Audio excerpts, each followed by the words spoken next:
Like, if you can win both hot drops here today, then you're coming out with at least 4 points in each of those games. That could be a pretty big difference maker. And that's also big because in revenge, if JDG does win those 2 hot drops, that makes it a lot more complicated for T1 to stay in the top positions. Yeah, so for T1 today, you know, talking to their coach Sonic before the match here, he was saying he thinks they just need like 20 points. Like somewhere in that neighborhood, and they'll be safe to be one of those top 5 teams. So that's all they really need. So for T1, they can afford to go for these hot drops still. They don't care because they just need a couple of okay games, and they're going to be fine. So that's really their mindset is, we don't, you know, we're going to keep doing these hot drops if they're going to do them. We're in the pole position. You guys are the ones who are chasing. You guys need to prove something. We're basically good to go. And here's the scary thing. Let's say T1 wins pretty handily and 1 or 2 of those hot drops. They're going to start targeting, dude. If you can't hear what's going on behind us, there's a couple of different chants for different like squads that are going on. We've had Sharper that had one happen a second ago. Interestingly enough, I think we just heard one. Somebody was trying to do one for Twisted, and I don't know if Twisted actually heard it or not, but it's interesting because like again, the Thai fans are just supporting everybody. Sure, they have a little bit of bias for their region, but they just really love watching the game, and they're in that category of just kind of wanting to see everybody to succeed. Well, you know what? I'm kind of in that same boat, but somebody's got to go home today. Let's go ahead and jump into Miramar to start it off and find out who's going to be setting the pace. All right, buckle up. Plane path. Wow, that is really south. Once you guys get a view of it after we take a look at our sick Porsches. But still on path for Chumacera. It's right on Chumacera. I mean, so this is, yeah, I love that our observers are showing this because it is very likely to be another brawl here. And still, you've got, look at the kills. I mean, because T1 is just dominating, not only in the hot drops, but then as the game goes on, they play pretty well. You've got EN and Type up here along with Tanvu and Zenith as some of your top killers on Miramar. So this has been a great map for these Korean teams. Well, on day 1 for Evan Pochon. Yeah, they dropped off a bit after that, but they've got some work to do today. We'll say that. We'll see if they can bounce back after a pretty rough day 2. Eyeing out, see how everything goes. JDG did pull off. Oh, they're not in. So that's wow. Closer to 4 angry in. I'm shocked. I mean, again, I'm not mad about this. If you want to get out of the bottom 3, I think that this is the smarter choice. It does mean the fact that you're having to relinquish, and T1's going to be very content with that. But T1, how do they handle not fighting early? It's like they get a warm-up match before they get into the actual match every single game. Well, they're going to be not too disappointed with that circle to start. Yeah, I'm very surprised that JDG didn't continue to go for this. It just feels like at this point you're pot committed. Well, why not? But, you know, I get it. You still have a chance to get out. If you can have a 60-point day here today, you're guaranteeing yourself probably a way out of that bottom 3, but they're so far behind right now. They have to have an explosive final day here at PGC Groups. So we talk about the circle pretty regularly. We've got a lot of dead zone that's going to be in the very far west. Yes, we also still have Prison on the island, our drumstick down to the south. Already inside of good positions, of course, T1, Chumacera, they're going to have easy access to the high ground just the south positioning. Irena's running kind of a 2-1-1 split across it. Al-Qadsia, that's right on the cusp to hitting that bottom 3, but also has potentially the legs to stretch up, maybe even into the top 5, given how compacted this is. Inside of the circle, good start. Yeah, absolutely. No, I mean, I really think Al-Qadsia needs to just have a steady day. They don't need to go crazy. Just, you know, 30 points, probably good enough. We need to see them pick it up just a little bit. And, you know, I was talking real quick with Roth and Rello beforehand, and they said, we're not just going to see you this weekend, we're going to see you next weekend too. So they are looking at that grand finals, even though the group stage has been a little bit challenging for them. But let's see if they can maybe right some of their wrongs. This is a decent circle for them to potentially do that. Well, there's a lot of dead zone in the circle because most people aren't going to go down to Prison, so that's kind of a no man's land. We've got Unplayable to the west. Al-Qadsia has been doing this 4-man split in the early stages that's given them some territory control early. I'm curious because it looks like they're starting to set up for that yet again. That feels like it could be a double-edged sword with this much area that's kind of unplayable. Yeah, and this has been kind of a more wild lobby where teams are willing to take some more risks, maybe more than usual. Even 17's already driving a bit close to one of those players you were talking about. So we'll see about that. Kike, another team that we need to be focused on here today quite a bit because of their position. They're the ones at the top of the bottom three. I mean, the only two teams we really don't need to be focused on are the Expendables and Twisted, but they're the Expendables and Twisted, so we're going to be focused on them just based off of their own merit. Yeah. Everybody else still has like massive stuff to play for with these last 6 games. This is pretty ludicrous moving into our last day. No, you're absolutely right, Matt. I mean, it is still very, very up in the air. You know, Twisted and the Expendables both have 3 chicken dinners each here in the 12 games, so they've been dominating this lobby. I think the most disappointing squad for me so far has been 17. In 11th place, this is a PGS champion from this year. You're absolutely right. And they just can't seem to find the meta in specifically this group. And now they've done their research. They know Al-Qadsia tends to run in solos, but Al-Qadsia actually has some members pretty close to each other this time, at least a duo. Is 17 going to be able to come in and steal this, or are we going to see Al-Qadsia defense? It looks like they're trying to get to vehicles. This might be bad timing, and oh, Roth just a half second earlier than 17. Yeah, they're going to get Cowboy in there, and I think they're just barely going to get away. I think this is absolutely the right play here for Al-Qadsia. But there's a new problem. Sharper has actually gotten very close to the other set of solos whenever we look at kind of the ravine down into the road to the other side. So if they're not careful, they find themselves sandwiched between 2 squads very early. I think 17's chasing them a bit towards Brickyard. Brickyard's a really exposed position to be in. You know, the teams can get up on the hills around you and just rain fire down on you. Yes, there's that building in the middle. You can get some level of safety in, but it's still not comfortable. Well, there's only 1 point between these 2 different squads, and so just doing any damage, 17, being the aggressor coming in and at least forcing off a bit of game plan, anything that you can get when you're this close in a very hazardous position is massive for you. Exactly. I mean, I think I'll always say this, that, you know, I want to see teams come in and play with confidence. You know, not recklessness, but confidence. Just, you know, make sure you know when you're in the advantageous position and take advantage of that. The more formulaic your game can go according to what you're planning to do, the better position you're in. So if you're forcing other teams to react to your presence, their game plan is now thrown off. You hear it every single interview. Hey, what do you think about these other teams? Or do you have any rivals? And everybody's always like, no, we just play ourselves. Yep. That's the core component to PUBG, is you have your plan where you're going second, third. You can see when we see the markers brought up, where we see teams, they've got like 40 of them just kind of thrown around everywhere where they want to go. They already know and have the plans set up for how they're wanting to maneuver through every single stage with multiple variables. Exactly, and it's all about how you can execute, and you're spot on with that. That's why so many teams just focus on that kind of thing, as the Freaks did get a whiff of the fact that Twisted was up here. Now they're getting a little bit of bullets, but actually Perfectix, yeah, it takes quite a bit of damage there. Salute hits some nice shots, and the Freaks are just going to move over towards El Pozo. It's day 3 of group stage. Day 1 is always slow for the Freaks.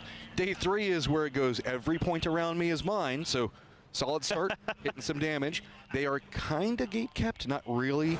They can go more west out of Pozo and kind of go right up against the zone wall, but there's some territory over there to work with, not a lot. Yeah, I think for the Freaks here, you just need to be kind of tracking Twisted a little bit. Yes, the western road is going to be open, but that's not where you want to be necessarily in this circle. You don't want to start west. I mean, yes, occasionally circles end up over there, but... Well, you don't want to have your back up against a zone wall where you can't go anywhere with the field directly in front of you and Twisted on the other side of the field. Oh, that seems like a perfectly fine place to be, right at circle 1. No, it's yeah, what could go wrong? I mean, you know, like, yeah, Twisted just, you know, the best team on the planet, maybe. Them and the Expendables looking that way. The other thing I wanted to mention real quick, when you think about it, you know, our PGS winners this year, you were talking about this earlier, is 17 VB team, Twisted VP.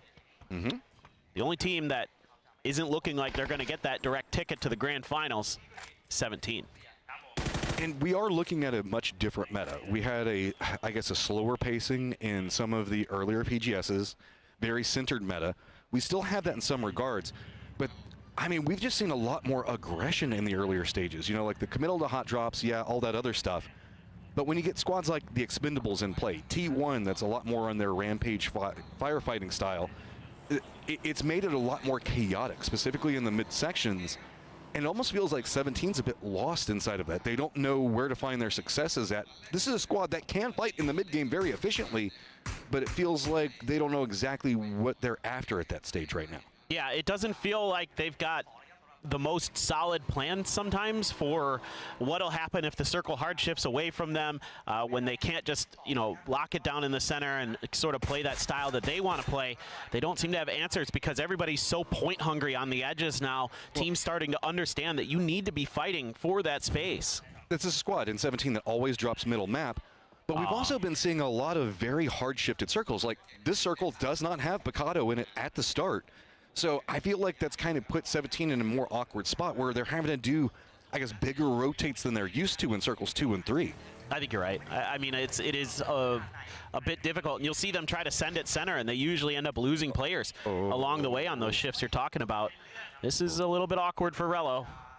So it's a 2-1-1 split. D does have some vision. The other members for Al-Qadsia could maybe take some shots to defend, but I think that Rello's realizing that he's got some friends a bit closer. Batulans, everybody else has this kind of scouted out right now. I didn't see who was taking those shots in. I think it's the Freaks. I think it was the Freaks that just shot into Twisted, so that might give Rello, the information he needs to at least have a fighting chance here.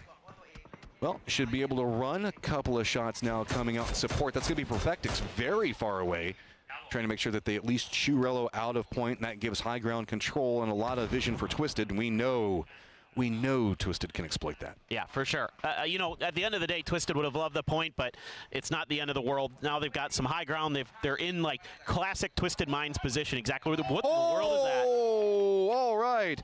Down to drumstick for a section of this. What was no man's land becomes maybe our last salvage. This is weird. So the very, I guess, southeastern area does have a couple of compounds, but whenever we look right along the river, this is kind of an open area that not a lot of teams are going to want to play. This means that the hillsides where we see south of Chumacera and around where T1 is at, very, very vital. Absolutely. This is going to be difficult for a lot of these teams. And this is a pretty similar circle to what we saw on day one, actually, on Miramar. But it's going to be a little bit different because it didn't start as like far south. So it's a lot more difficult for these teams to figure out how they're going to make rotations around, because with those mountains around there and those compounds on the roads, it's so much more difficult to get your rotations into this circle. And look, JDG thought maybe they could steal a bit more down to the south. They can't do it. FN Pochan's already there, so JDG's kind of stuck next to Valdemar. Not a lot of options for them to work with. Geeke, they were trying to encroach a bit more into the west. They still have some options to play from, but JDG is already firmly contained in Valdemar, and they know it now. They know that they can go west and maybe, and if this goes south, by some miracle, maybe they have bridge control, but that's about all JDG's got. Yeah, there is a very unlikely world where this goes down to the prison, but probably not going to happen. So you're expecting this to end up kind of like we saw, again, on day one, where the circle finished more near Chumacera than not, but it doesn't have to. There's a lot of open space in this part of the map in terms of where circles can go, so a lot of different things can happen. But if we do see a compression into the west, we might see a lot of squads just kind of have to go for salvage runs into Valdemar and just say, we got nothing else. We just got to go. Like, we might see Al-Qadsia do something along those lines. There are a couple of compounds along the road. I wouldn't be surprised if they lead into that. They spot out. Jedi going to go for easy pickup onto him. Should be able to get the flush as well. Yep, that's 1 point, and that puts him tied up with 17. Yeah, every point so valuable for Al-Qadsia. That gets them just further and further away from that cutoff line. That's a nice pickup. Find one out in the open. You're in the circle. Got a little bit of stuff to work with. I was wondering if Furia and the Freaks were going to dust up, but Furia actually ended up pulling up short here. The Freaks continue on their western edge, and it's actually going to be Zakraken who's going to be using the eyes from the sky to keep track. Oh, that's a nice shot from Orca. This is another team who needs to do something big today. He's got the scouting capabilities, but 4 angry men in their point, it doesn't feel good. They've got Orca behind them, of course, taking shots. They've got Orchid to the east of them, so that's not going to be confusing. Keep in mind, Orca to the north, Orchid to the east, and then they still have कल का match शानदार था भाई. So, interestingly enough, Gen G has got themselves kind of the remnants of Chumacera that since T1 opted into the opposing hillside to the west of this, Gen G actually has a very strong information gathering and control point to play from. Yeah, no, they do. This is looking okay for Gen G in terms of a lot of different things. But again, Circle can go just about anywhere on the north side of the river. It's just very unlikely to go down to the... कल का match शानदार थे. Gen G going to be able to use some high ground, split out, do what they got to do. They desperately need points. Valdemar situation, we do have Freaks that committed in. EX 22 point. Is now kind of inside the circle, but they're going to have to be careful because Twisted is wrapping on a western lay. they could bump into them. Posa's very caught up in taking shots, I believe, over at either Al-Qadsia. Ooh, so we keep Valdemar in. We still keep some water in play as well, but this feels like this has got to lean more in that Namiga 4 Angry Men area, maybe into GK or the fields a bit to the south of it. Yeah, no, it's maybe going to end on that cliffside compound that's up there, and that's kind of where my eyes would be. But Namiga actually gets pushed out. They want to go a little bit down the hill. They're going to cede that territory over to 4AM. On the move, Al-Qadsia, but they're getting tagged up a bit. Early rotate past one section. JDG is going to follow. Sharper's also running down to the exact same area. So a couple of shots. Suze in some trouble and all by his lonesome. Going to toss. Oh. It's going to be very hard to hit off of the curve on the hillside. Does get some damage, but the assistant's going to come up from Escaluzia on the other side. He's got. Oh boy.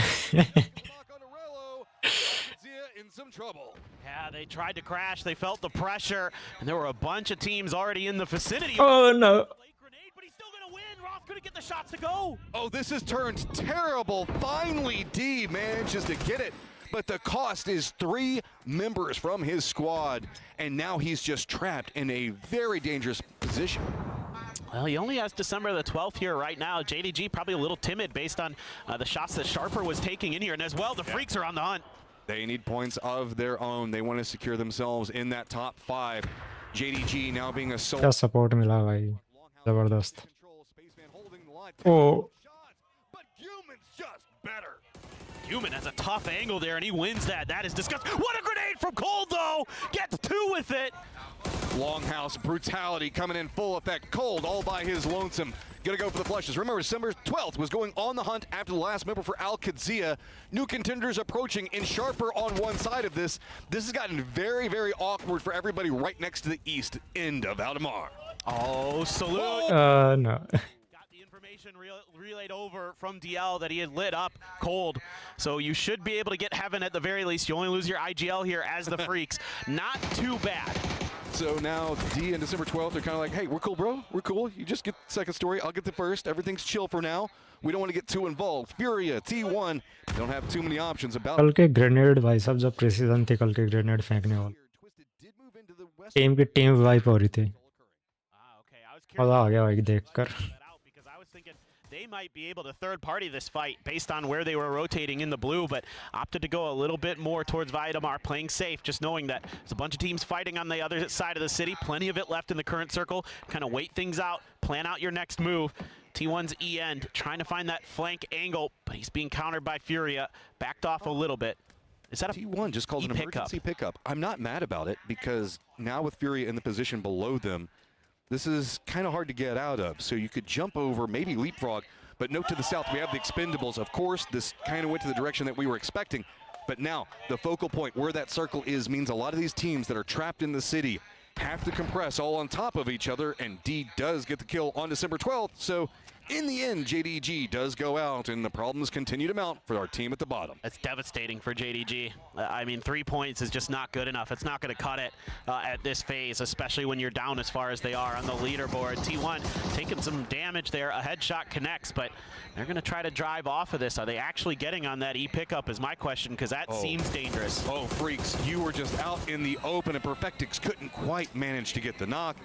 But the information now is plenty to work with. Patulin's playing back near the bridge, actually getting some information, feeding that over to the rest of his squad as well. Freaks now just forced to collapse in. They're very trapped in point with Sharper on one side, and this is just going to be a dust-up that nobody can really avoid. I like this maybe from Twisted. They're going to be under FN's gun sights, though, as they try to work the coast. I mean, there is a lot of rocks and other cliff faces to use as cover to hide with. To try to get into that next circle, or at the very least set yourself up for a bit of a gatekeep on all these teams that are fighting on this eastern side of Valdemar. So this isn't too bad. I like what Twisted's thinking here. Don't just try to bulldoze your way through the city proper. Find another avenue of attack. It could be awkward because FN Pochon does have some vision on that coastline. Problem for FN Pochon is this. We've got the Expendables roaming very close. They don't want to stay too close to this, though, so they're going to try to use the hill, get a break line away. This is where we're seeing the western edge of the circle, so you can see it's going to be multi-tiered over there. not too many different ways they can play around it. Delwyn and Calori's are going to be playing right along the coast, and that's going to make this kind of a little bit more complicated for what Twisted was wanting to accomplish. They wanted to get here first. Yeah, and Calori's had to drop down off of this cliff face, which means he's stuck down here. There is not a lot of easy ways back up on this part of the map. You can see there's a little bit of a ledge on just to the left of your screen, but it's really tough to get up that rock side. There aren't many avenues to find ways through, as the Freaks are just holding, waiting. Gonna have to figure out what they want to do if they're gonna try to push a little bit further north, move away from Twisted and the Expendables, let them fight. Here goes T1. They're sending it down the hillside. They did not take the emergency pickup just due to where Fury was positioned out a moment ago. They didn't feel good about it, so instead jump down, use the hills for some form of cover. E-Arena is going to be taking shots just to the east of them. That they do find a dip that is mildly comfortable. Issue is Nurens, the other side of E-Arena, knows that and could get in grenade range. All right, here we go. The res actually came through here. The revive for the Freaks. They get Guman back in the game. He's parachuting in right now. I don't think he's going to be doing too hot when he lands, if he lands. Oh, D. I mean, he saw the rotate, but he didn't want to take the shots just quite yet. Twisted, though. They're taking shots at the Expendables. This is going to open up more for Sharper. This does make the new circle pop up to the north. Valdemar going to get spicy just to the south. Now also going to get spicy. Twisted getting in some good shots right onto the Expendables, but they have to be careful. Batulin's down very far back behind, means he is unresable. Yeah, absolutely. As the Expendables just can't handle what Twisted is bringing, and Twisted, with everybody else fighting behind them, has an open lane, direct path towards the Expendables, and it is getting dicey there. Phase 5 Blue ticks hard. The only one alive is just Calori's so far away from this. That means Twisted Dog gets that multi-tiered area. They can look back onto Sharper, the Freaks, D the last one up for Al-Qadzia. Everybody around this weird spot. You can see Freaks, they know that there's somebody around here, but they don't know exactly how the setup's going to go. They're going to lean into some high ground, but it's going to start opening up more vision for Twisted. Peeks around both sides, getting complicated. Example, spots out DL. Yeah, now Twisted basically dealt with the Expendables so they can turn it. Oh. From behind. Whoa, turns this back around. 5 points, big for Al-Qadzia. Yeah, that is such a nice pickup here. What great salvage points from the young gun. And Lyrics looking for one, he's got it. Spyro sits down, gonna be flushed quickly. PWD trying to defend on the other side. Orchid falling, crumbling. These are huge points for Geeky. But they're still kind of trapped out in the middle of nowhere. They've got 4 angry men, Gen G taking shots. They've got to rotate into the circle. Even if they do get in the circle, it's going to be very close to Namiga. FN Pochon's hopped in vehicles. They're going to be roaming pretty close to Namiga on the other side. So if you're Geeky, this is the time that you can make some form of move. Sharper thinking similarly. They're going to rotate up, but they have to move away. Yep, they are done. They are done. There is nowhere to go. Zakraken picks up Earth easy. Yeah, I mean, you're going to try to use the side of the road. That's not going to happen. Lose, not going to let you do it. I mean, FN still kind of angling in towards Twisted. They haven't committed the Smog नहीं है भाई. but they're getting damage in at the very least. Smog नहीं है भाई के पास. Against the arena up on the other side, they've got Furia thinking about encroaching on that territory too. So there could be a fight breaking out over here. But Rex looking to duel Lou and Oh boys, oh. better end of it. Oh. Twisted is just in such a weird spot now. They've got FN Pochon. They still have Sharper in front of them. Multiple targets, and they're going to have to clean this as they move. Blue zone on top of them makes it even worse. D back behind. Spots out Perfectix. Spots out Example 2. Stabbing at the back with his last breath. Revenge of dish. Best served cold, it feels like. Man, D is doing great. He does die there to post his grenade, but what a fantastic little show he put on there for us. Star-Lord doing a good job holding down the line here as he gets a couple big knocks. Genji, Run. Run. I don't know if you actually have enough speed to do anything about that. Yeah, it's tough to get up there. Furia just got entirely annihilated right over next to T1, so now T1's position a lot more comfortable. This is just Oh no. to a nade and explosion battle as PWD is just awkwardly Oh no. on top of PWD. That does mean that there was more damage over to the BRDM. Diffex, what do you got? Are you just going to kind of let that one go? Can't really do too much more. It's Quizzy just to the south of this, so this is a very awkward spot. Just trapped here, but Diffex at least takes down B. Oh, this is worst possible scenario here for Geeky, falling at the hands of Gen G, the team right behind you. And okay. Star-Lord, though, just shows up, and he is done with Sharper. 2 kills there for the IGL of FN. Easy angle down into the lower Sharper. It's time for this to pop off. E-Arena realizes they've got to get into the zone, so pinch position, Lyrics close up on top. Looking down onto Raining, should be easy pickup. Smokes make it a bit more complicated, but E-Arena finding more and more kills in a good position in the circle. To the east, though, guess who's still alive? 17 Gaming.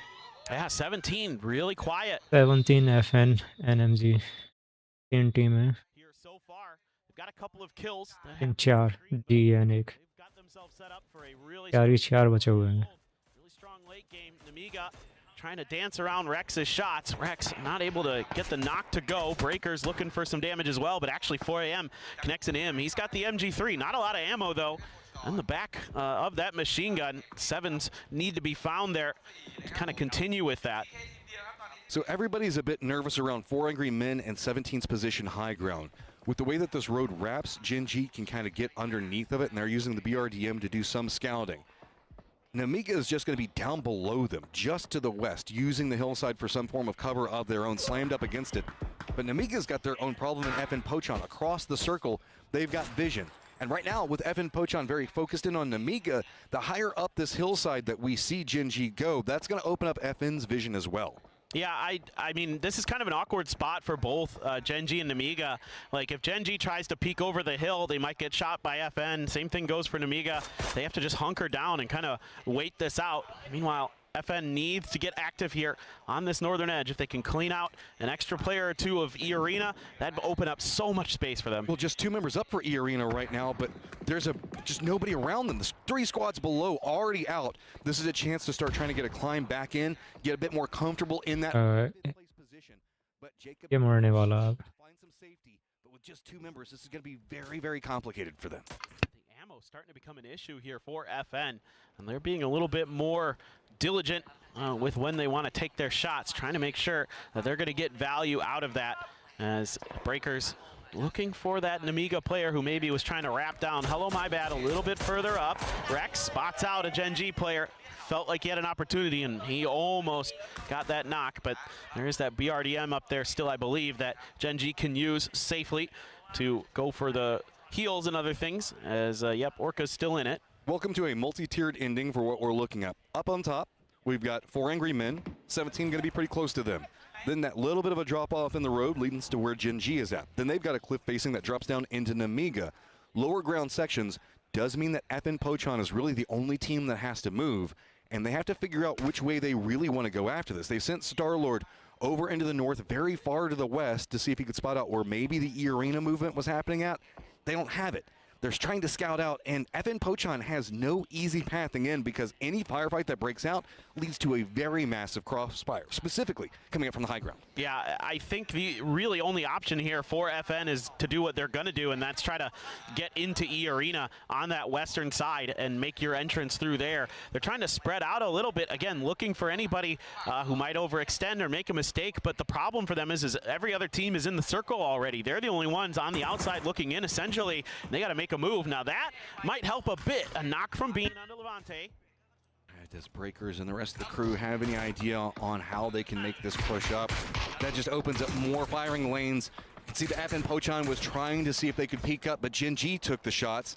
Levante should be rezzed now, so it's awkward. There's nowhere to go. I mean, they can kind of squeeze in a bit more to the north of where they're at, but that's going to open up a firing line from Jacob. They don't know how many people are up there. They just think that they've spotted one person moving in Jacob. Yeah, it's tricky. They want to take a fight against Namiga and see if they can quickly get through there, but there's no way Gen G would likely allow that. However, as we can see, Gen G is coming up towards 4 AM. ये सही है यार. इनकी position सही है. एक 17 की सही है. A lot of dangerous teams up here that are still very 4 AM and 70. If you can manage to dethrone 4 Angry Men from that point, where Tosi's already holding at, you get so much control over the circle. It can really hammer down a lot of these other squads. FN Pochon did opt just to that little smidge of a spot that they can hide at for now. Nothing else good to work with, and that's even vulnerable from 17's position. Yeah, this would be one of those moments where it'd be really nice to have a folding shield for FN. They could at least cut off a little bit more of those angles to their north and east. That would be really helpful here. to give them a little bit more ability to flex out with their guns and counter fire. Well, this has gotten very weird for also E-Arena. They had to retreat up against the wall itself. They heard and saw Evan Pochon kind of dancing around to the south of them, so they're pretty much back-to-back right up against the wall. Up above them is going to be Diffex. Geek's still alive. He's still holding out, so that's not opened up a ton for Gen G, but that's going to open up a lot. Bean gets a good knock. Spots out 17 on the other side. Two different squads he's now taking pot shots at. The new circle has popped, and it's moved away from the 4 Angry Men compound. I'd love to see Gen G get a little bit more proactive towards 4 AM there. They should know that there's only going to be one gun available if they stick that res to counterfire onto them. Let FN work the other side of the map. 17's probably going to get involved in this. You can see they want to angle down and towards this. Ooh, it's dangerous. Not enough to work with. Evan Pochon wants to creep forward. Zenith is at least in the circle, but he's got to move right at E-Arena, and Lyrics reads it. Easy shots, but FN's got to go. They have nowhere that they can really go other than this, so they just have to run right into E-Arena. They've got to firefight it out while having 17 up above them to boot. Well, at least Diffex does something about 17. He got a kill. Jacob with a Groza, very scary. A barrel there too, so these are dangerous close guns here for E-Arena. There's another knock for Jacob. Jacob just feasting. Evan Pochon, no options, a good option, but Diffex is hearing this. He's now trying to see if he can get angled down. That reveals him to 17. Zhao Bei takes him down. That means 17 gets more movement.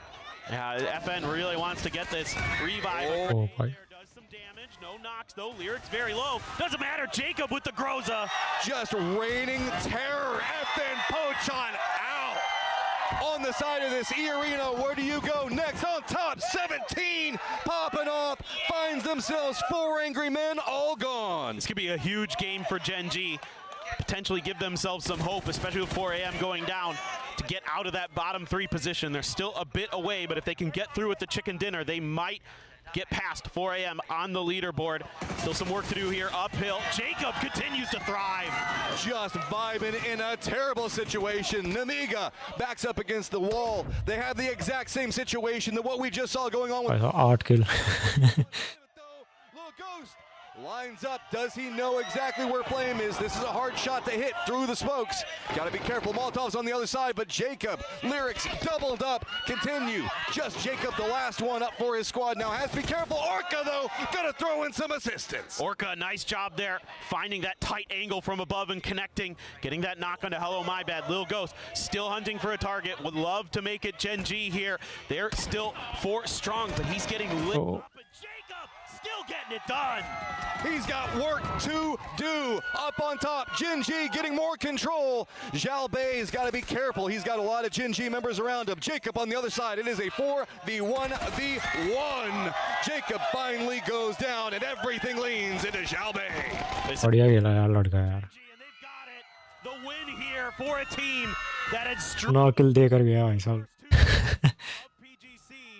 And here on day number 3 in Group A, they start off with a big win. Don't count them out yet. Points galore in that big, big game for Gen. Jacob. मस्त खेला भाई. Does it get him into a better spot? That is the question. बढ़िया भाई लौंडे.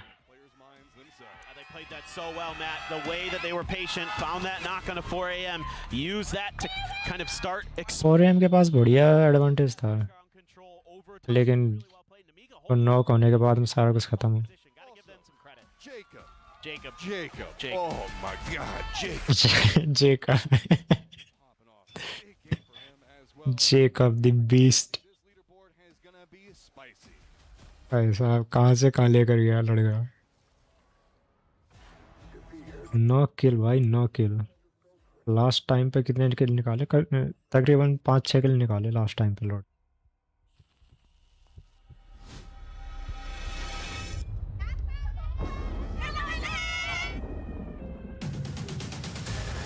Mother डाल दिया ऐसा.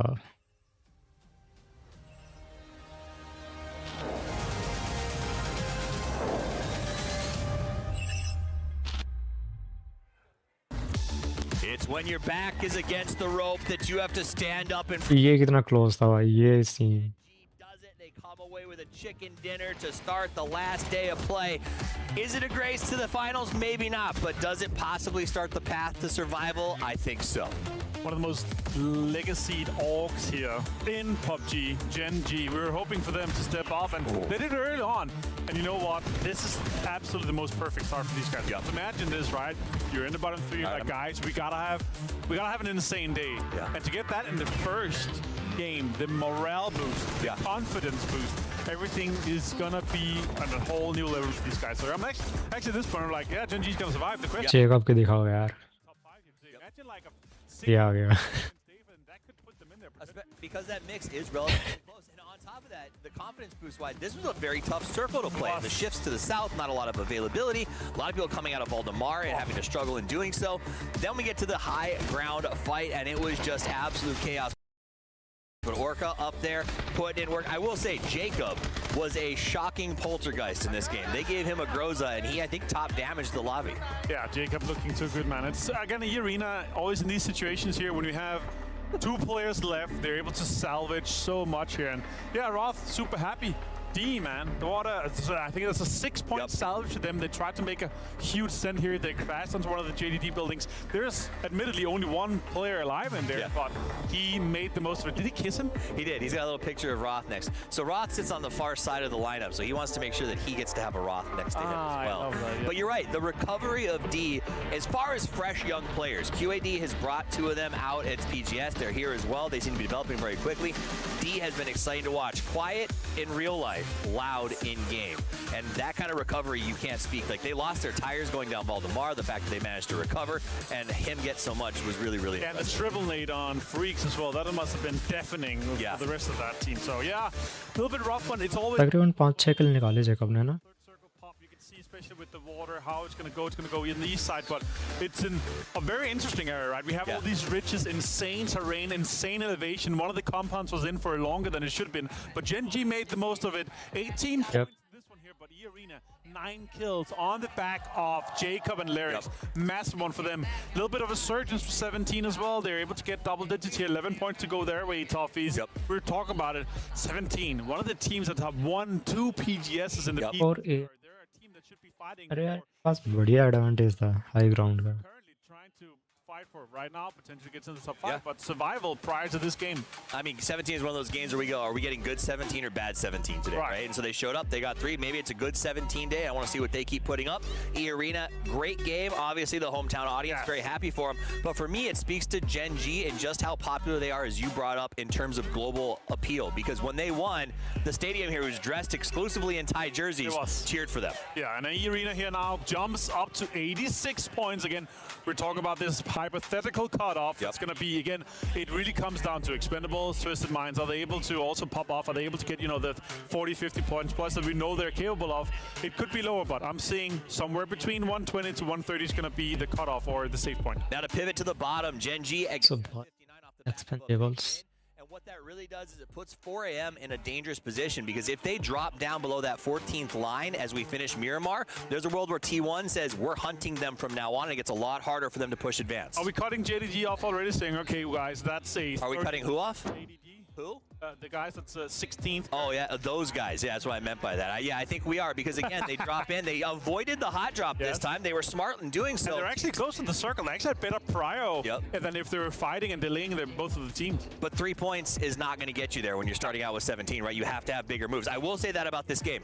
When we got to that phase 6, I believe it was 9 through 15th place that were up. It was almost exclusively those teams who were desperate for points. That's kind of exciting when you think about the final match. Yeah, man, I love the start of this one here. We obviously have 5 more games to go as we are playing the last day of Group A here. It's, for me, it's an era of PUBG here that comes in, and all these players coming in saying, ये map किस लिए थे this double elimination with 2 moving goalposts, 2 different groups is some of the most exciting PGC we've ever seen. With PUBG United rearing its head for the first time, the era shift, the amount of money on the line, a Porsche Cayenne. और ये double headphone क्यों पहन रखे हैं The pressure has never been higher. In fact, D plus Kia, the PUBG Mobile defending champions, here in the venue today to watch the games played out. So thank you to them. We'll see if maybe we can sneak a chance to talk to them later. That'd be cool. I'd love to hear their perspective as they watch these teams play.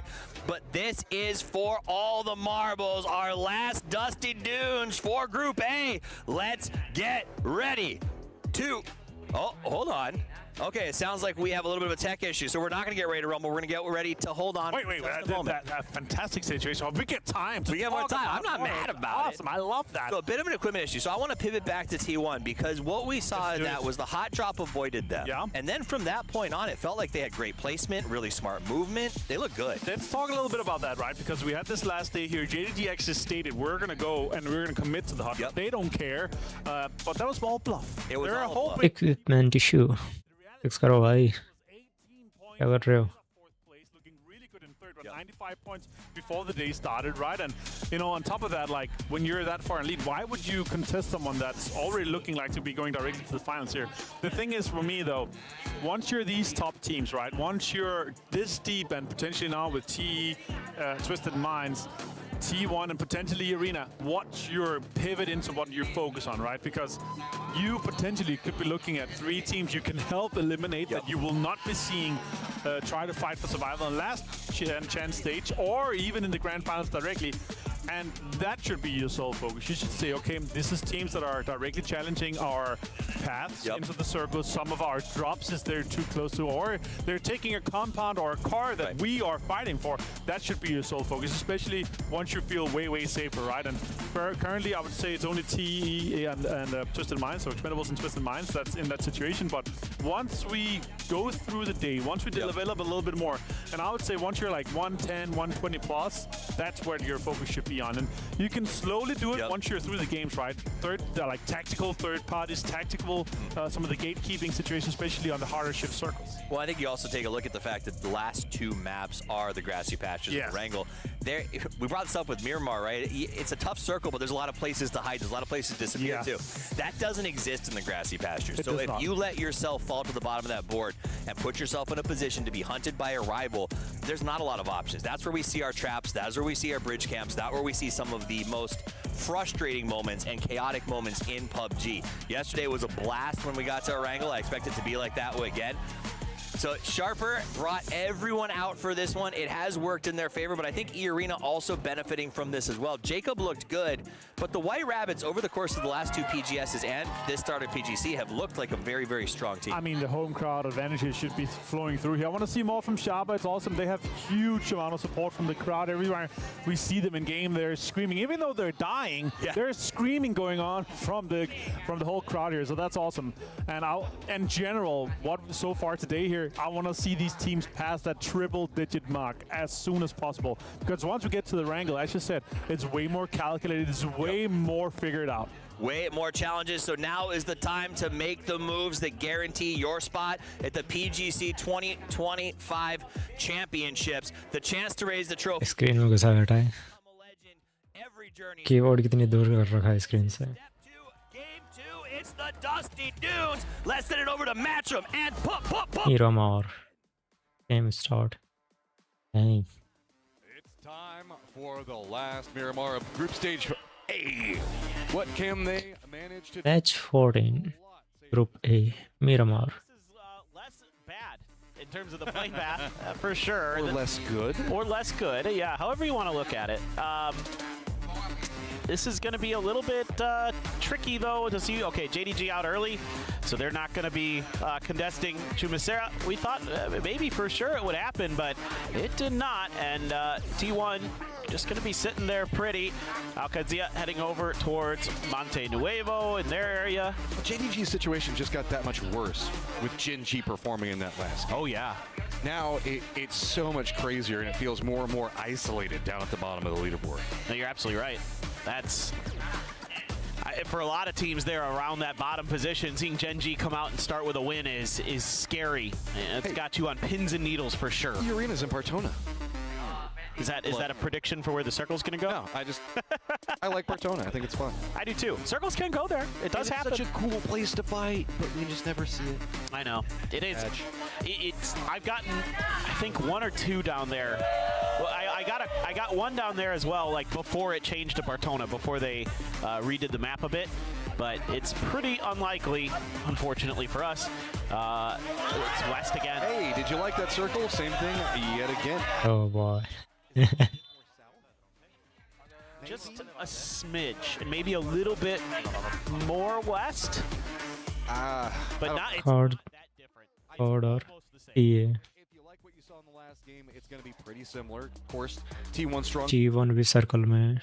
moved down the road, or I guess to the west, across the road. LA का सही है यार. LA की placement अभी तो सही है. If we see them hop to it again, but that kind of put them in an awkward spot of having to recross to get back over. So now I'm kind of curious, does T1 stay committed to that strategy, or do they just want to hold Chumacera proper? Yeah, what I'd like to see Al-Qadsia do is reinforce those positions that are to the east of Brickyard if they want to hold those. Make sure that if 17 is going to be considering a very similar rotation, that you have an answer for it so you don't have to be the ones to retreat this time, because you saw how deep 17 got into that game because they were able to bully Al-Qadsia out very, very early. So that secured them for a much better high ground position to maneuver with into that late game. Al-Qadsia needs to respond, in my opinion, with a reinforcement of that eastern edge of their setup.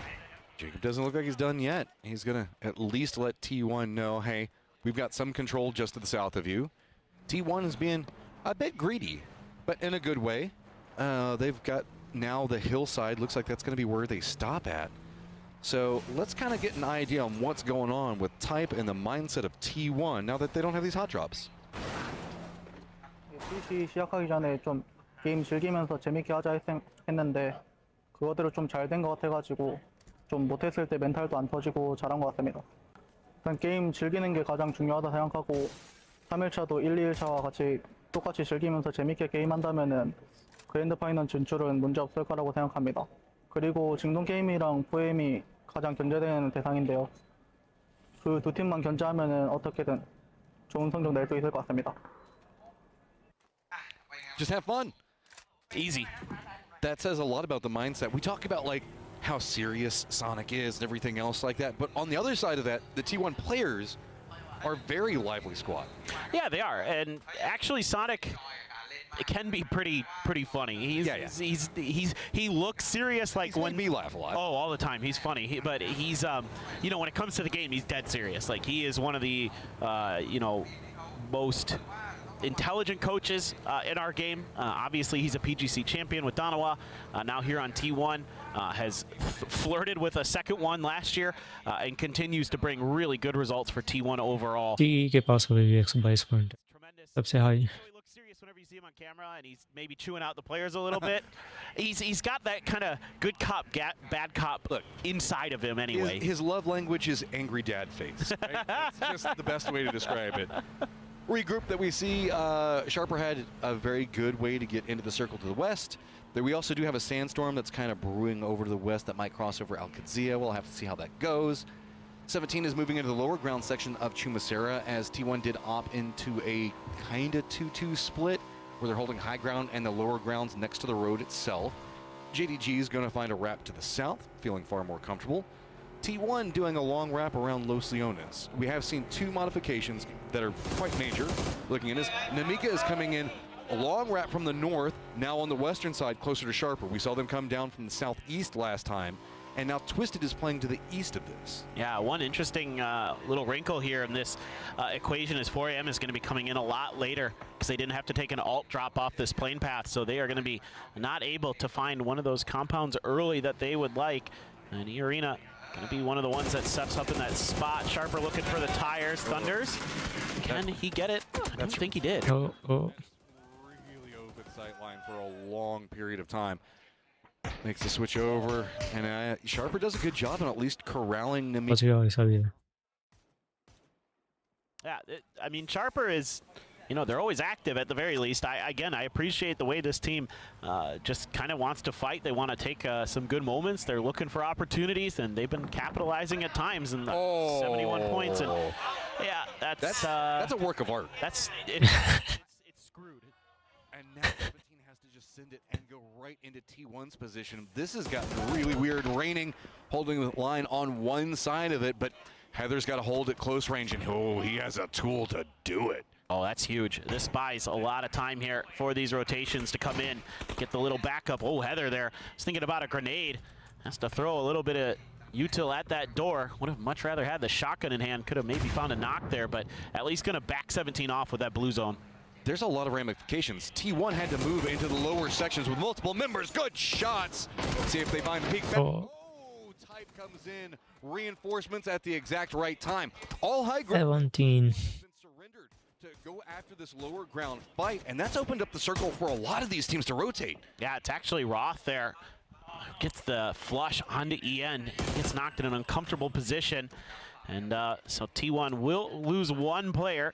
Xiao Wu on his knees. Heather wants to try to prevent this. Can they make the cross, though, with Al-Qadzia on the outside of this? This has gotten pretty awkward. Twisted also has spotted this, and I wouldn't say make a commitment into taking shots, but T1s will take them if they present themselves. It's going to be what you see on the mini-map over there coming from the northeast. So if anything, it's kind of containing the other members for T1 and still leaving a very isolated T1 member in Heather. Yeah, this is pretty awkward for both teams stuck inside of this compound because so many other teams around you are going to have sight lines into it. You lose a GK player early. That's heartbreaking. Don't want to see that with a team that's down in 15th and needs a ton of points. Pushing around, getting ready for the door. Heather's holding a very strong angle. Got some Oh. perfectly, Heather, clinical. Paisa. He handled that so well. He knew he could hold that right there on the bathroom side. Able to dodge the stun and immediately repeat that and finish 17's round. But here's the thing. T1 moved from that high ground. Gen G has it again. यार ये लग गया Perfect for them. That is big news. T1 के पास. That's huge, dude. I mean, that's exactly where you want to be in a circle like this based on 95 में से 101. seems like that's a popular area for the circles to want to drift towards. The Expendables made a small modification, and instead of everybody going along the coast, leading in Valdemar, they sent Delwyn on the other side of the, I guess, water to look over, and it's still going about the same. The Expendables can't really find a path in here too easy, just due to the fact that JDG gets to this point so fast. Delwyn's like, I'm feeling a prison circle in my bones, guys. I'm getting over here. Get ready. 5 head plays right now when it goes to prison. The Expendables will be laughing all the way to the bank. That'd be amazing. FN coming in pretty late to this circle this time. Again, without that heavily shifted southern plane path, a lot of teams are having to come at the circle from very different situations than they Oh, फिर ये ऐसे ये हुआ ये scene हुआ. One of those things that happens that snowballs into you have to make a bad decision, and T1 is so stalwart in these close quarter battles. I mean, they do a great job. Type jumps out of the window, knows he needs to try and bail E-end out. And it's also how fast they got to this position, because the other members abandoned high ground and instantly reinforced their teammates. That's how come somebody was already sitting there waiting. Perfect moment. Look at this. Potential perfect moment for Delwyn as well, depending on where the Freaks opted to go. That's what I was just saying. There's a weird world where Delwyn and the Freaks end up bumping into each other. He's by himself. Does he take the shots? Because they might stop for him. I don't think he would. Oh, okay. Pretty similar circle to last time. They can cut up. Oh boy. अभी आ गया अब. Play the southeast edge if they wanted. The Freaks could. I'm kind of curious. ये कितनी बाहर है? Off the back of that. Well, we were talking about how good that high ground position was for Gen G. Do have a knock there, and I don't know that that's resible at this point. They're just driving right at it, our Orchid. Yeah, Orchid, well done. You get your knock, you run in quick, you try to usurp this position as fast as you can. Boostic doesn't want to walk into a no man's land, but spots out a crawling knock, so easily should be able to pick this one up. He just doesn't want to walk into the wrong angle. Oh, man. This is awful for Gen G. Great for Orchid. They're still in a spot where they could maybe get into that top 5, so absolutely a nice pickup for them. Boostic, so talented. Would love to see him just go right into that grand finals and see what he can continue to do. Twisted has high ground onto T1's position, more to their west. Mostly teams just kind of moving in a bit more and On this point. Al-Qadzia running a 2-2 split. Arena just to the south of them, pretty similar. Namiga has managed to take position on Valdemar. Up to the north, it's going to be Furia as well as 4 Angry Men. Squads not yet in the circle. All right. Just waiting to see what'll happen after phase 2 here. That's going to dictate a lot of what goes on in this game. Everybody already angling for a very similar circle to what we saw in the last game in terms of where people are positioned currently on the map. But you never know here on Miramar. There's actually not much land ratio terrain down here anymore.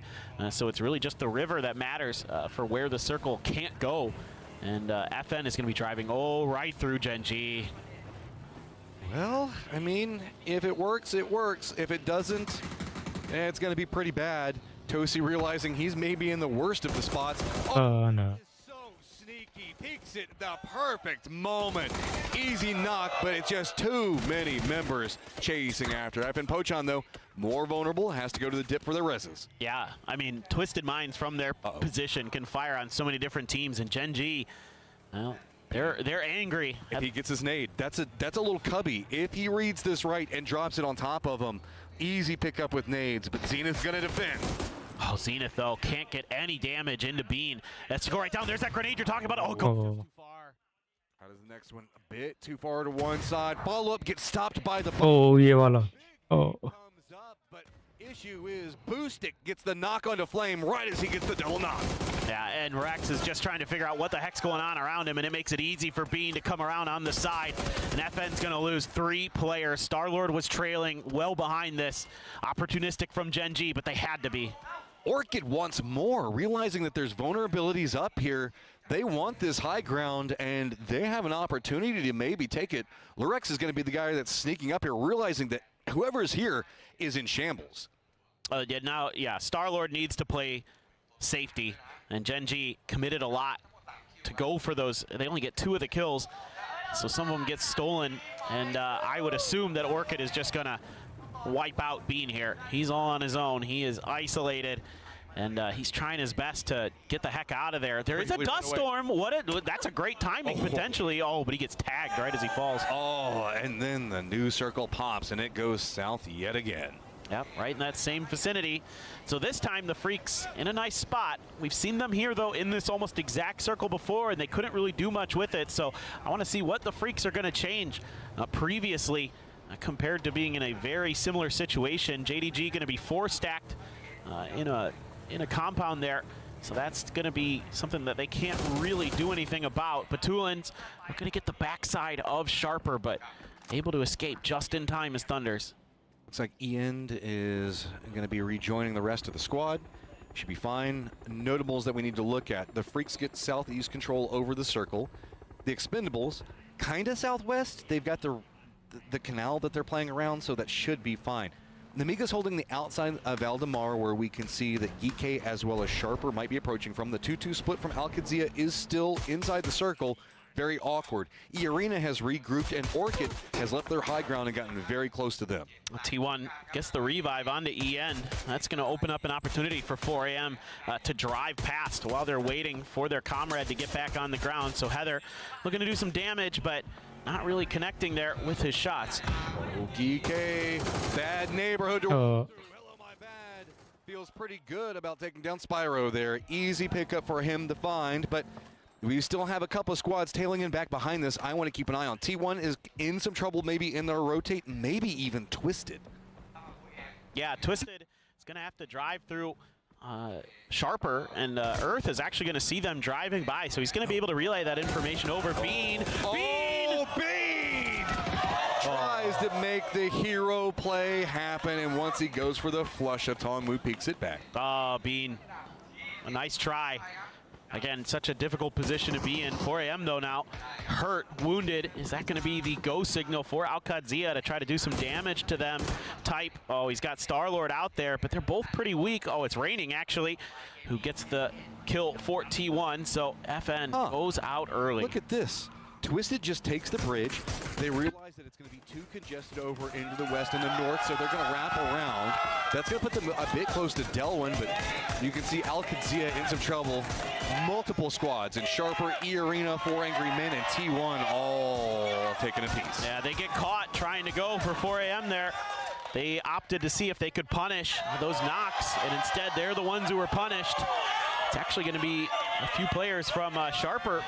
We're going to clean up some of those kills, and 4M's just like, yeah, thank you very much. We're going to take that compound. Well, that was the 2-2 split from Alcadzia. Very vulnerable. I don't think that they could regroup just due to Sharper's positioning, as well as 4 Angry Men in E-Arena, so opted to just hold it for the time. But Now that means that newer contenders are going to approach. The circle moves very open into the field where we can see the sprinklers at. Twisted has actually opted into jumping into the water, and Delwyn, the rest of the Expendables should know this. How are they going to move around? It looks like they're just going to try to catch the mermaid swimming across. They absolutely should. They should just try to punish Twisted here.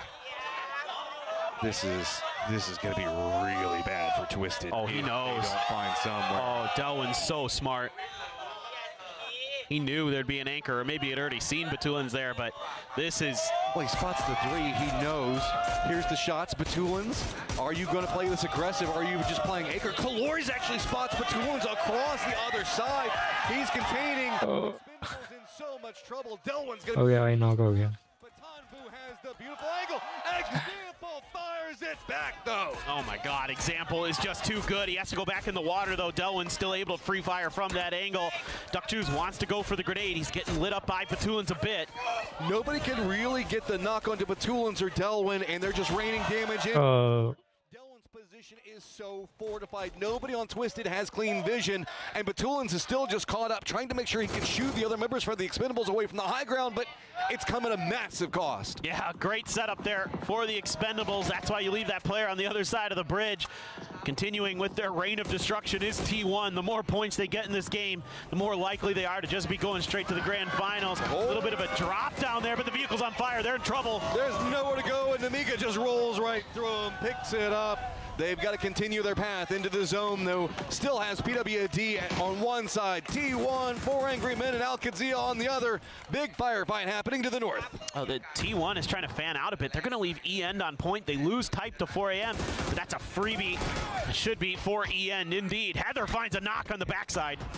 Al-Qadsia out, now starting to get in a pretty dangerous position. T1, 9 kills, just still farming over here. Type down, but the other 3. 9 kill. Success upon success. Got to be careful. JDG does hear this firefight. They might be trying to backstab. If they don't keep their eyes on the horizon behind them, T1 could be in some big trouble. Well, the thing is T1 doesn't kill too much. They've got plenty of kills, 12 in this game, and they are looking for him. into that grand finals. JDG retreats thinking the firefight is done, but it is not. Namiga now has eyes on T1's point, and Batulins is wrapped in back behind Namiga. That could be a problem for Hello My Bad. Well, JDG at least able to steal a point there. A great grenade from Heather, but a cleanup from Suze. Another grenade being thought about here by Namiga. Looking for raining, but it actually hits the cover. The Dorito drops in and blocks the grenade. Heather out in the open, though, in trouble and taken down. 2 members of T1 remain and trying to just get to the safe zone. Running right alongside Namiga. The circle pops as far away from this firefight as possible. JDG, who's been waiting to see if they can gatekeep, gonna have to deal with maybe a remnant move of their own. All right, Namiga needs to get into the zone. This one's starting to hurt. It's phase 5, but there is not a lot for them to do. The Expendables even see this. Tanvu looking for the long-range shots, and it's actually getting cold from JDG, who finds Levante, and T1's like, our point?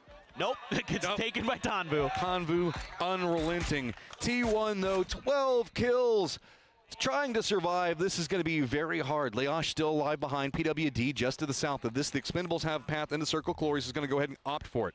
Orchid not inside the zone just yet. Furia was trying to find a path in, but it's going to be the Freaks down in the southeast that are gatekeeping them. Lurix just got a big knock with the Lynx there onto Zakraken, and that gives a little bit of breathing room here for the Freaks. Kind of slow. T1 12 kill भाई साहब. 12 kill. When they risked it to go all out and get him back in, and he made the most of it. Very worth at that stage. TE and MG 5 kill. Their way into the northwest. Big problems. Orchid right on top of Furia. Arctics is playing more to the west, already inside the zone, but going to be pretty close to Jacob. The other members going to rock. And MG dead. Of Furia, and Furia already expecting it. Yeah, nice shots there. Kizera able to clean up Mogore. Posa so weak, trying to hide it. Oh, what a shot from Boostic, but he gets immediately traded by the sneaky Posa. Oh, boy. Lurix down as well. Just solid defense from Furia, but Freaks hear this firefight. They want to see if they can contain Furia. Human moving forward, Heaven on one side, so Loot down to the south. Jacob, here's this. JDG अभी भी है match. High ground, it's going to be Arctics that gets the better of it. Oh, I love the M249. He's only on 9 bullets, 56 behind. maybe able to get some level 3 gear here. The Freaks want to try to finish this. The problem for the Freaks is they've got DL trying to contain the Expendables on the other side of this. Arena also now having to contend firmly against JDG. JDG made their push into the circle. PWD is going to be back behind them. A lot of firefighting just to try to get a foot into the circle, and JDG in some trouble. Arena doing a good job in defense. Yeah, Arena so solid today with their rifling. They have just been smoking players in the lobbies. As JDG scrambling to get that valuable player up December the 12th, looking to be taken down here by Lyrics. Oh, so clean in that nade. Goes just a bit too far. Lyrics walks in, no fear. Brave goes for the fight. Continue. Opons goes down. Just him and Nurens. Is he going to spot the other side? Yes, he is. Nurens just running amok right now. I love that from Nurens. Great awareness there. The veteran for Arena. Wise to where that player might be coming out of the smoke and was looking for the foul. T1 खत्म. But now they're going to find him anyway. Great plays here from Arena. Now they have to continue their path. JDG खत्म. It's going to be the Expendables. They are active on this side. They're spotting out everybody that's trying to limp their way into the circle. Tanvu going to be the closest to Lyrics, just running down the hillside by himself. Arctic still alive over into the northeast of this position. Furia opted away from going for the Freaks, and that means that the Freaks have control of everything in the south. Yeah, both teams beat each other up there with Furia and the Freaks, and both stuck the reses and backed off. The Expendables were sniffing in that direction, but something happened. I assume it's the fighting up here, and they felt like this was the juicier target. Thought they could get a few more points coming up this direction. Lyrics trying to use a little bit of the shrubs here. The gold right now just kind of matching in with the grass, hoping it provides him enough camouflage as he's got 3 members. Who spots him first, and it's going to be Delwyn. So one solo down. Arctic's now caught directly in between Furia and the Expendables. This is fun. 4 players for 3 teams, 1 player on Orchid. That's Arctics. Grabbed that level 3 stuff, went for the ghillie, and still has that M249. Clories? Oh, Clories? Clories? Hello? Clories? Oh, you can't see him in the hills there. Yeah, well, I mean, he's right up next to the sprinkler as well, and that makes it really complicated. Arctic's clinging to life. Note the fact that we have 5th, 6th, and 7th all still alive. 84, 82, 81, and remember our cutoff to directly go into the grand finals is 5th place. Big firefight brewing for all of these squads. This is going to be easy for the Expendables to forget about that somebody could be here. This is a hard position to realize that you didn't check when you're running around because it's a field. You just assume you've seen everything. There's probably not anybody over here. That solo player, there's so much space behind you. Maybe they wrapped in back there or something like that. Or they're tucked in one of the shacks or some kind of little doodad on the map. Turns out that one is right in the middle of all of them. We see this one in Americas all the time across different regions. It's just such a little sneaky spot to hide in. And Arctics is just waiting his time, especially the fact that he has the ghillie suit. That makes it so much more like stealthy in that point. It's because you walk by, you just see the grass, you think it's fine, continue on your way. But it looks like the Expendables and Furia are going to be closest to each other. But the Freaks have started wrapping in from the south on an eastern lay, and that means that Furia is going to be the pinched team. Yeah, they want to contain Furia, force them to fight the Expendables, or at least open up an opportunity for that the Expendables try to third party from above. A little bit of damage done by Salute. Doesn't want to reaggress onto that. Yeah, and here go the Expendables. I mean, all it takes is just a couple of shots, and they're like, oh, that's where the targets are that we really wanted. We've pretty much got center control. Circle for the time being. We're only number phase 6, remember guys, so this could slow down a bit. There's no need to really bite off too much just yet, but the Expendables are part of the circle and they want to make it a lot more active. Actually, they're part of the entirety of this next circle. Arctic's not in it, so that means he's going to have to be sneaky and find a new home. Yeah, could very well be the Expendables' 4th chicken dinner here in the group stage. Furia has a decision to make. Do we try to roll south? Do we try to just fight the Expendables? I think fighting the Expendables is probably the better option. Going to fight the Freaks is just going to open you up to the Expendables' angles. So just take the team that's going to have the best opportunity to deal with you anyway, see what you can get done. No matter how you cut it, though, it is very difficult here for Furia. As you can see, the Expendables are keeping their eyes on him, but they're hitting some good shots. Look at the approach. I mean, Calories is already in a gatekeep position. High ground for the other members for the Expendables to work with. Delwyn's holding a new angle just to make sure that the Freaks don't wrap around anywhere crazy. Furia, they have to push this hillside, or they can kind of move a bit more to the south, but that puts them in a valley position that is really terrible and will be instant death. There's not a lot of good ways to get into this circle except for just brute force. And to line up against the Expendables and brute force is so complicated. The Freaks are loving this. Both squads to just kind of burn meds and let the attrition war go in their favor. And you never know when Arctic's might strike. I mean, this might be what wins the Freaks the games here, is if he gets some serious damage into the Expendables, gets them out of this high ground, and reduces their numbers. It could just be how Furia gets into the circle. True. If he just pops at the proper time, suddenly the Expendables are in so much trouble because Tanvu and Duck Juice are right on top of each other. Blue zone right on top of the tail end of Furia. Gizera's playing right next to it. Got to be careful, and Tanvu's going to run down the hillside. This is going to make it even dangerous. Going seen down blue zone on top of him. Tons of blue zone nades. Oh. Just cooking. He is out. Zakraken having to run in front of it. Finally getting very close to the safe zone, but you can see so much utility coming out. While this is going on, the Freaks actually pounce on the backside. They spot out Delwyn. That's huge for the Freaks. That opens up a lot of extra space to take some hill control here safely. Zakraken trying to do what he can, but Tanvu has gotten danger close and looking to press forward. Another res going to be attempted. That's a beautiful molly there right on top of him, and they're able to light him up. Ready for the adjustment of the position, and here comes Arctics. Sneaking out. Could pop up at the worst time. Tanvu caught up in the fight with Posa. Peeks between Zakraken, just sins to see if maybe he can get some type of explosion that'll turn it back around. Valori's Duck Juice having to line up against the Freaks. That's going to open them up to Posa. There's no clean angles for the Expendables to work with, and they've had to surrender so much of the circle. It's just on a Tanvu. He has to control the angle for Furia while he has Arctics just waiting to stab him in the back. Oh, Duck Juice got up just in time. Salute kind of did a double take there. Oh, Posa's down. The Expendables. They're holding it, both sides, finding the rally that they needed. Tanvu takes a ton of damage, though. This is going to open up so much more. Arctic's just waiting. Meds in front. He's paying it so slow. Is it going to be enough? Finally, Arctic's opens up. Tanvu down. Unbelievable. Arctics might be able to win this game. Human finally finishes off the Expendables, but it's just him in heaven. 2v1. Arctics charges the circle. Human Heaven have no idea where he's at. Arctics running right into Human's position. He heard the firefight.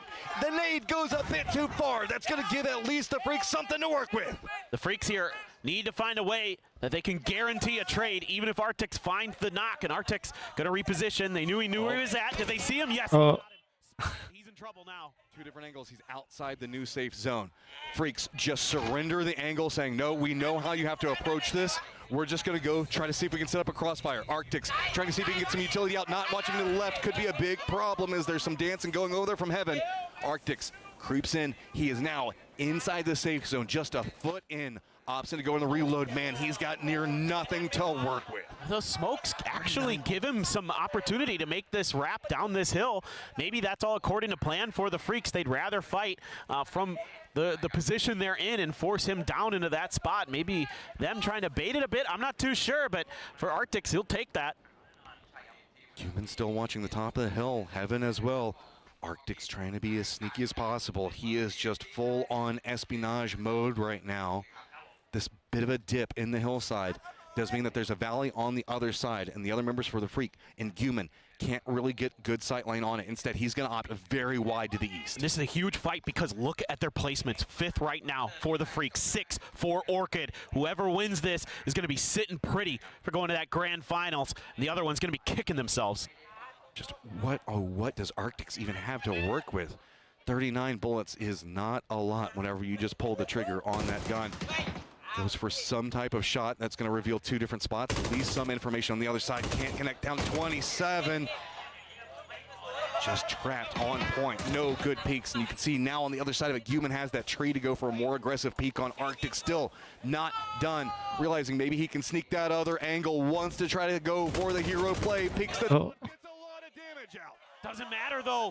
Heaven can still heal. He's at the edge of the blue, looking for some opportunity, but there's just not enough ammo for him. I love the heart in the play though. Tries to go for it until the very end, but it is going to be the That was really nice. big victory for themselves. No, that is a huge breath of fresh air for the Freaks, who are just clinging to life at that 5th position and looking to get a much bigger lead. The bad news for them is it's the team right behind them that was in 2nd. And big shout to Arctics, man. He stole so many points for his squad in that game and kept it really competitive in just what has been a back-and-forth leaderboard that is just neck and neck the whole way through. Yeah, that was a hero play and so well thought out there to wait as long as he did, to not move a muscle, not give up anything. He had opportunities to get free points against the Expendables, but just kept waiting. Eyes on the prize all the way until the end.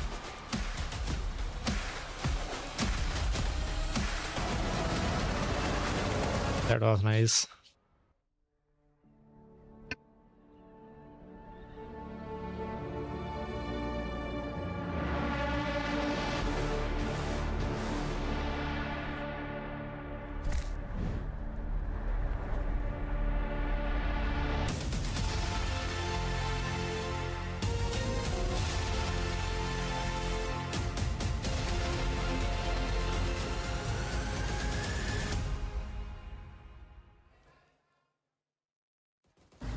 DNF are the real deal as they come away with a big win. Fought desperately by Orchid to try to stand his ground, but with 39 bullets and no secondary weapon, it just was not meant to be. Yeah, we obviously have to praise Arctics for a salvage game like that. Obviously had to lay low, but still, he took down Tanmu.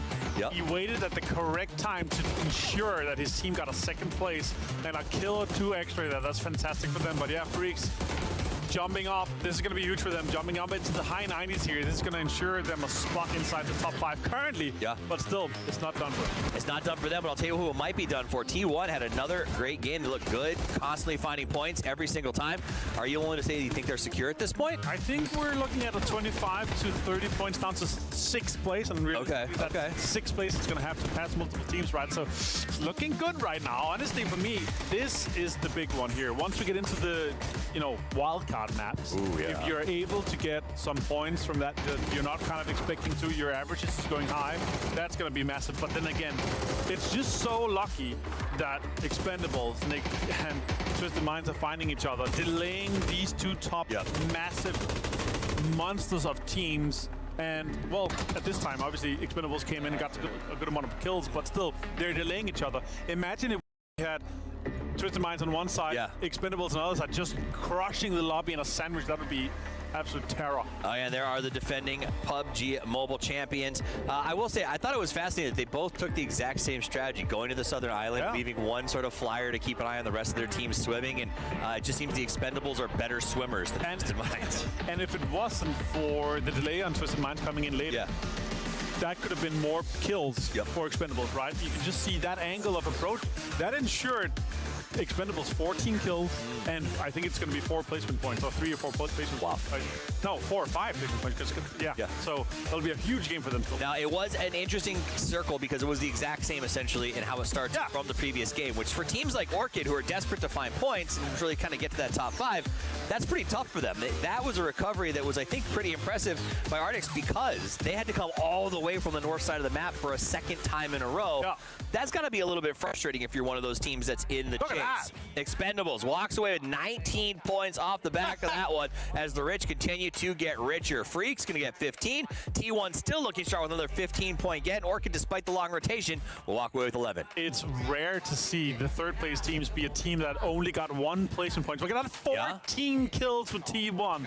They looked amazing for this. Also, of course, Expendables 14.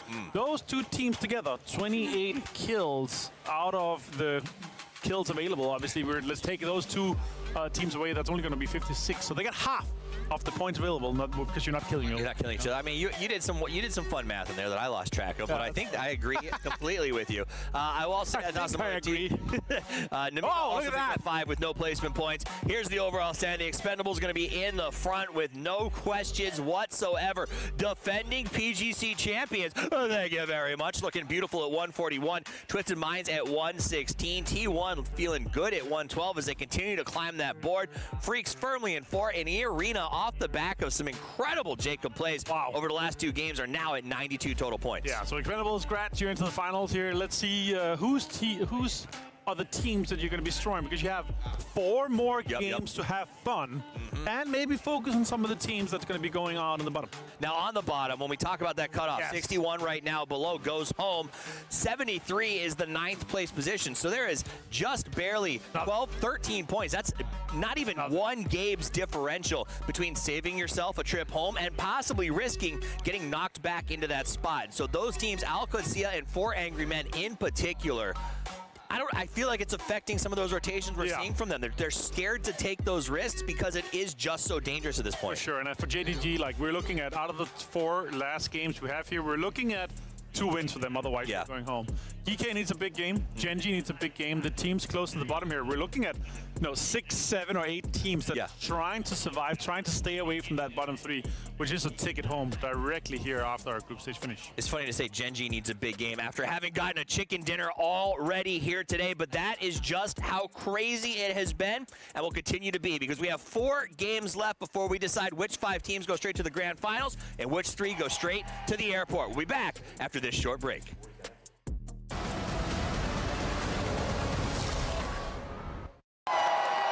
Fueled by the same passion as esports athletes, Zowie continuously develops tailored products, empowering gamers to bring their best out.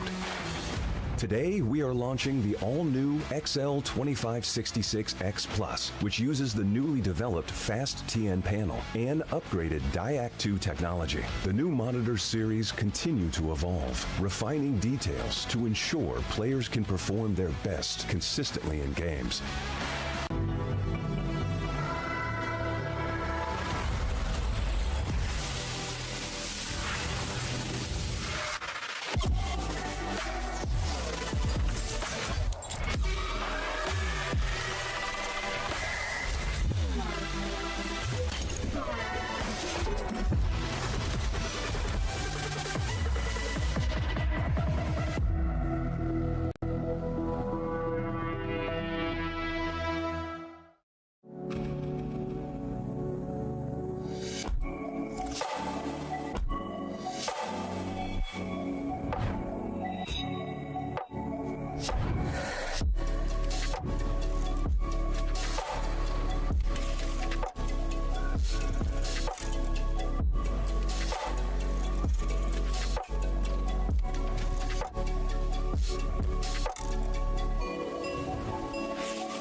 That's me. And you're probably wondering how I ended up here. Well, it's pretty standard. Check this out. Music player in my chest. It's powering up my new robot arm. Whoa. It's making everything sync up with the beat. Let's rock. This is awesome! Vandalay Technologies isn't just coming from my arm. They're after all of us.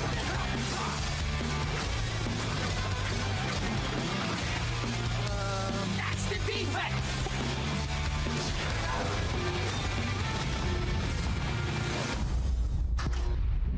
What in the hell am I looking at? The name's Chai, not Defect. Is this the guy? We'll take down this company. One boss at a time. Just so you know, they're insane. I'm here, baby.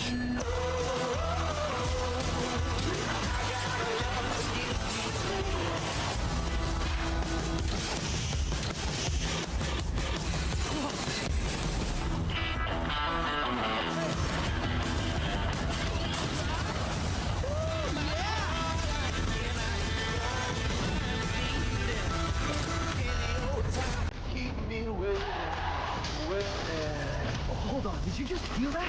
That beat?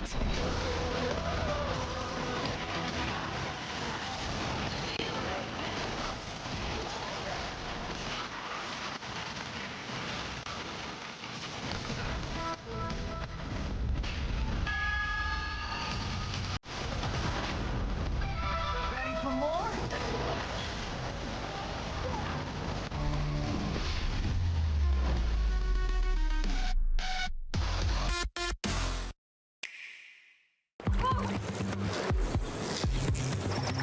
one I'd been waiting for. In Dinkum.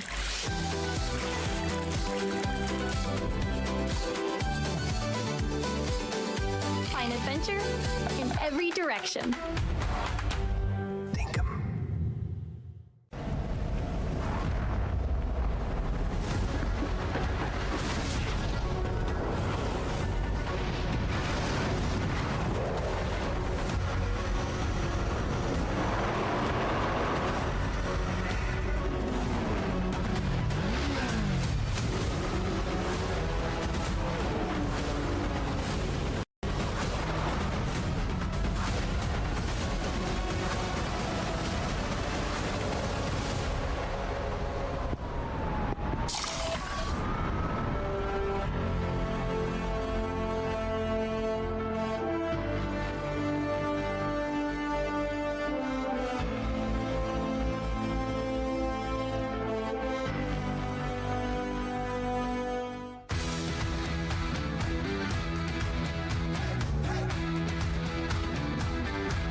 Two similar circles back-to-back have opened the door of opportunity for several of our squads.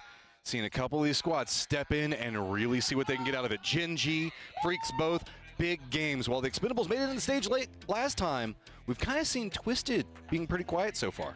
Yeah, Twisted's kind of been on the outside looking in of a lot of these circles, trying to find ways to figure things out. This time, they try a different approach. They get caught by the Expendables doing something a little bit uncouth. Oh, no. As that's pretty credible. But for our two teams that got the chicken dinners, they needed them desperately for very different reasons. For Gen.G, it was to try to avoid elimination here at PGC. And for the Freaks, it's to maintain their spot to go directly to that grand finals. I get big respect to Arctics. That was some really important points that he managed to rally for his squad, just playing so sneaky, holding into a good point. And I mean, the Expendables were playing from a winning position, and he popped up at the exact right moment to really spin this game on its head. No, you're right.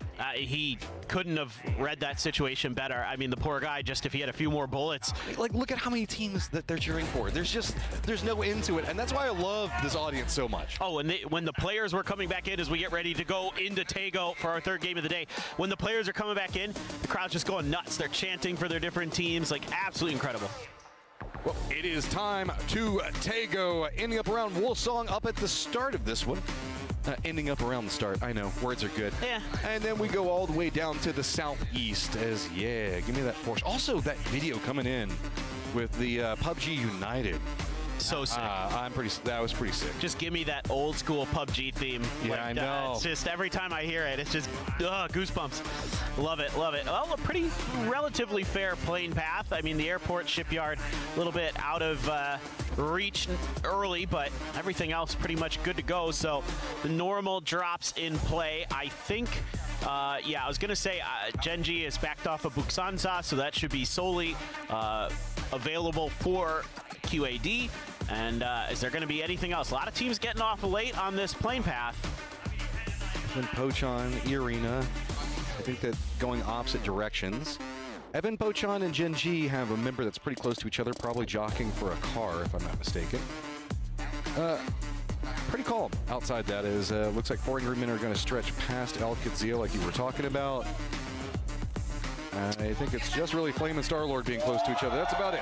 Yeah, that's about the only thing that might result in some early skirmishes is the ones you've mentioned here, Matt, is Star-Lord and Flame being close to each other, but Flame pulled off. Star-Lord looked like he got the better drop, and 4AM being somewhat close to Al Kadzia early, which I assume 4AM wanted to go Kongnung. A pretty fair circle southern shifted, so going to be some parts of the map that you and I haven't gotten to see much of here.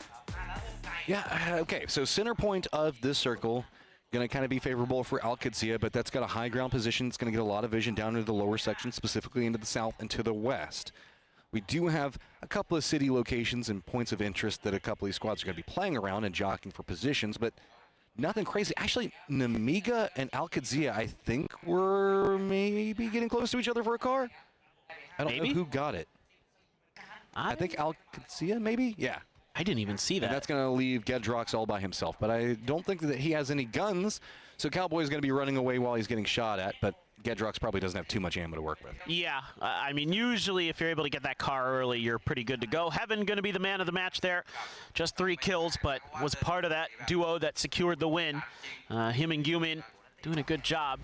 A lot of grenades being used here by Evan. Not to decent effect, not quite 700 damage. So I got to call that great for 32 grenades. Look, sometimes you just throw nades to get somebody to move. That's or true. Scare them. So I'll give you some respect on that one. That said, the throw to damage ratio, not the best. Yeah, that's okay though. You're still doing pretty well here as the Freaks. You're up into 4th. You're actually 2 points ahead of E-Arena now.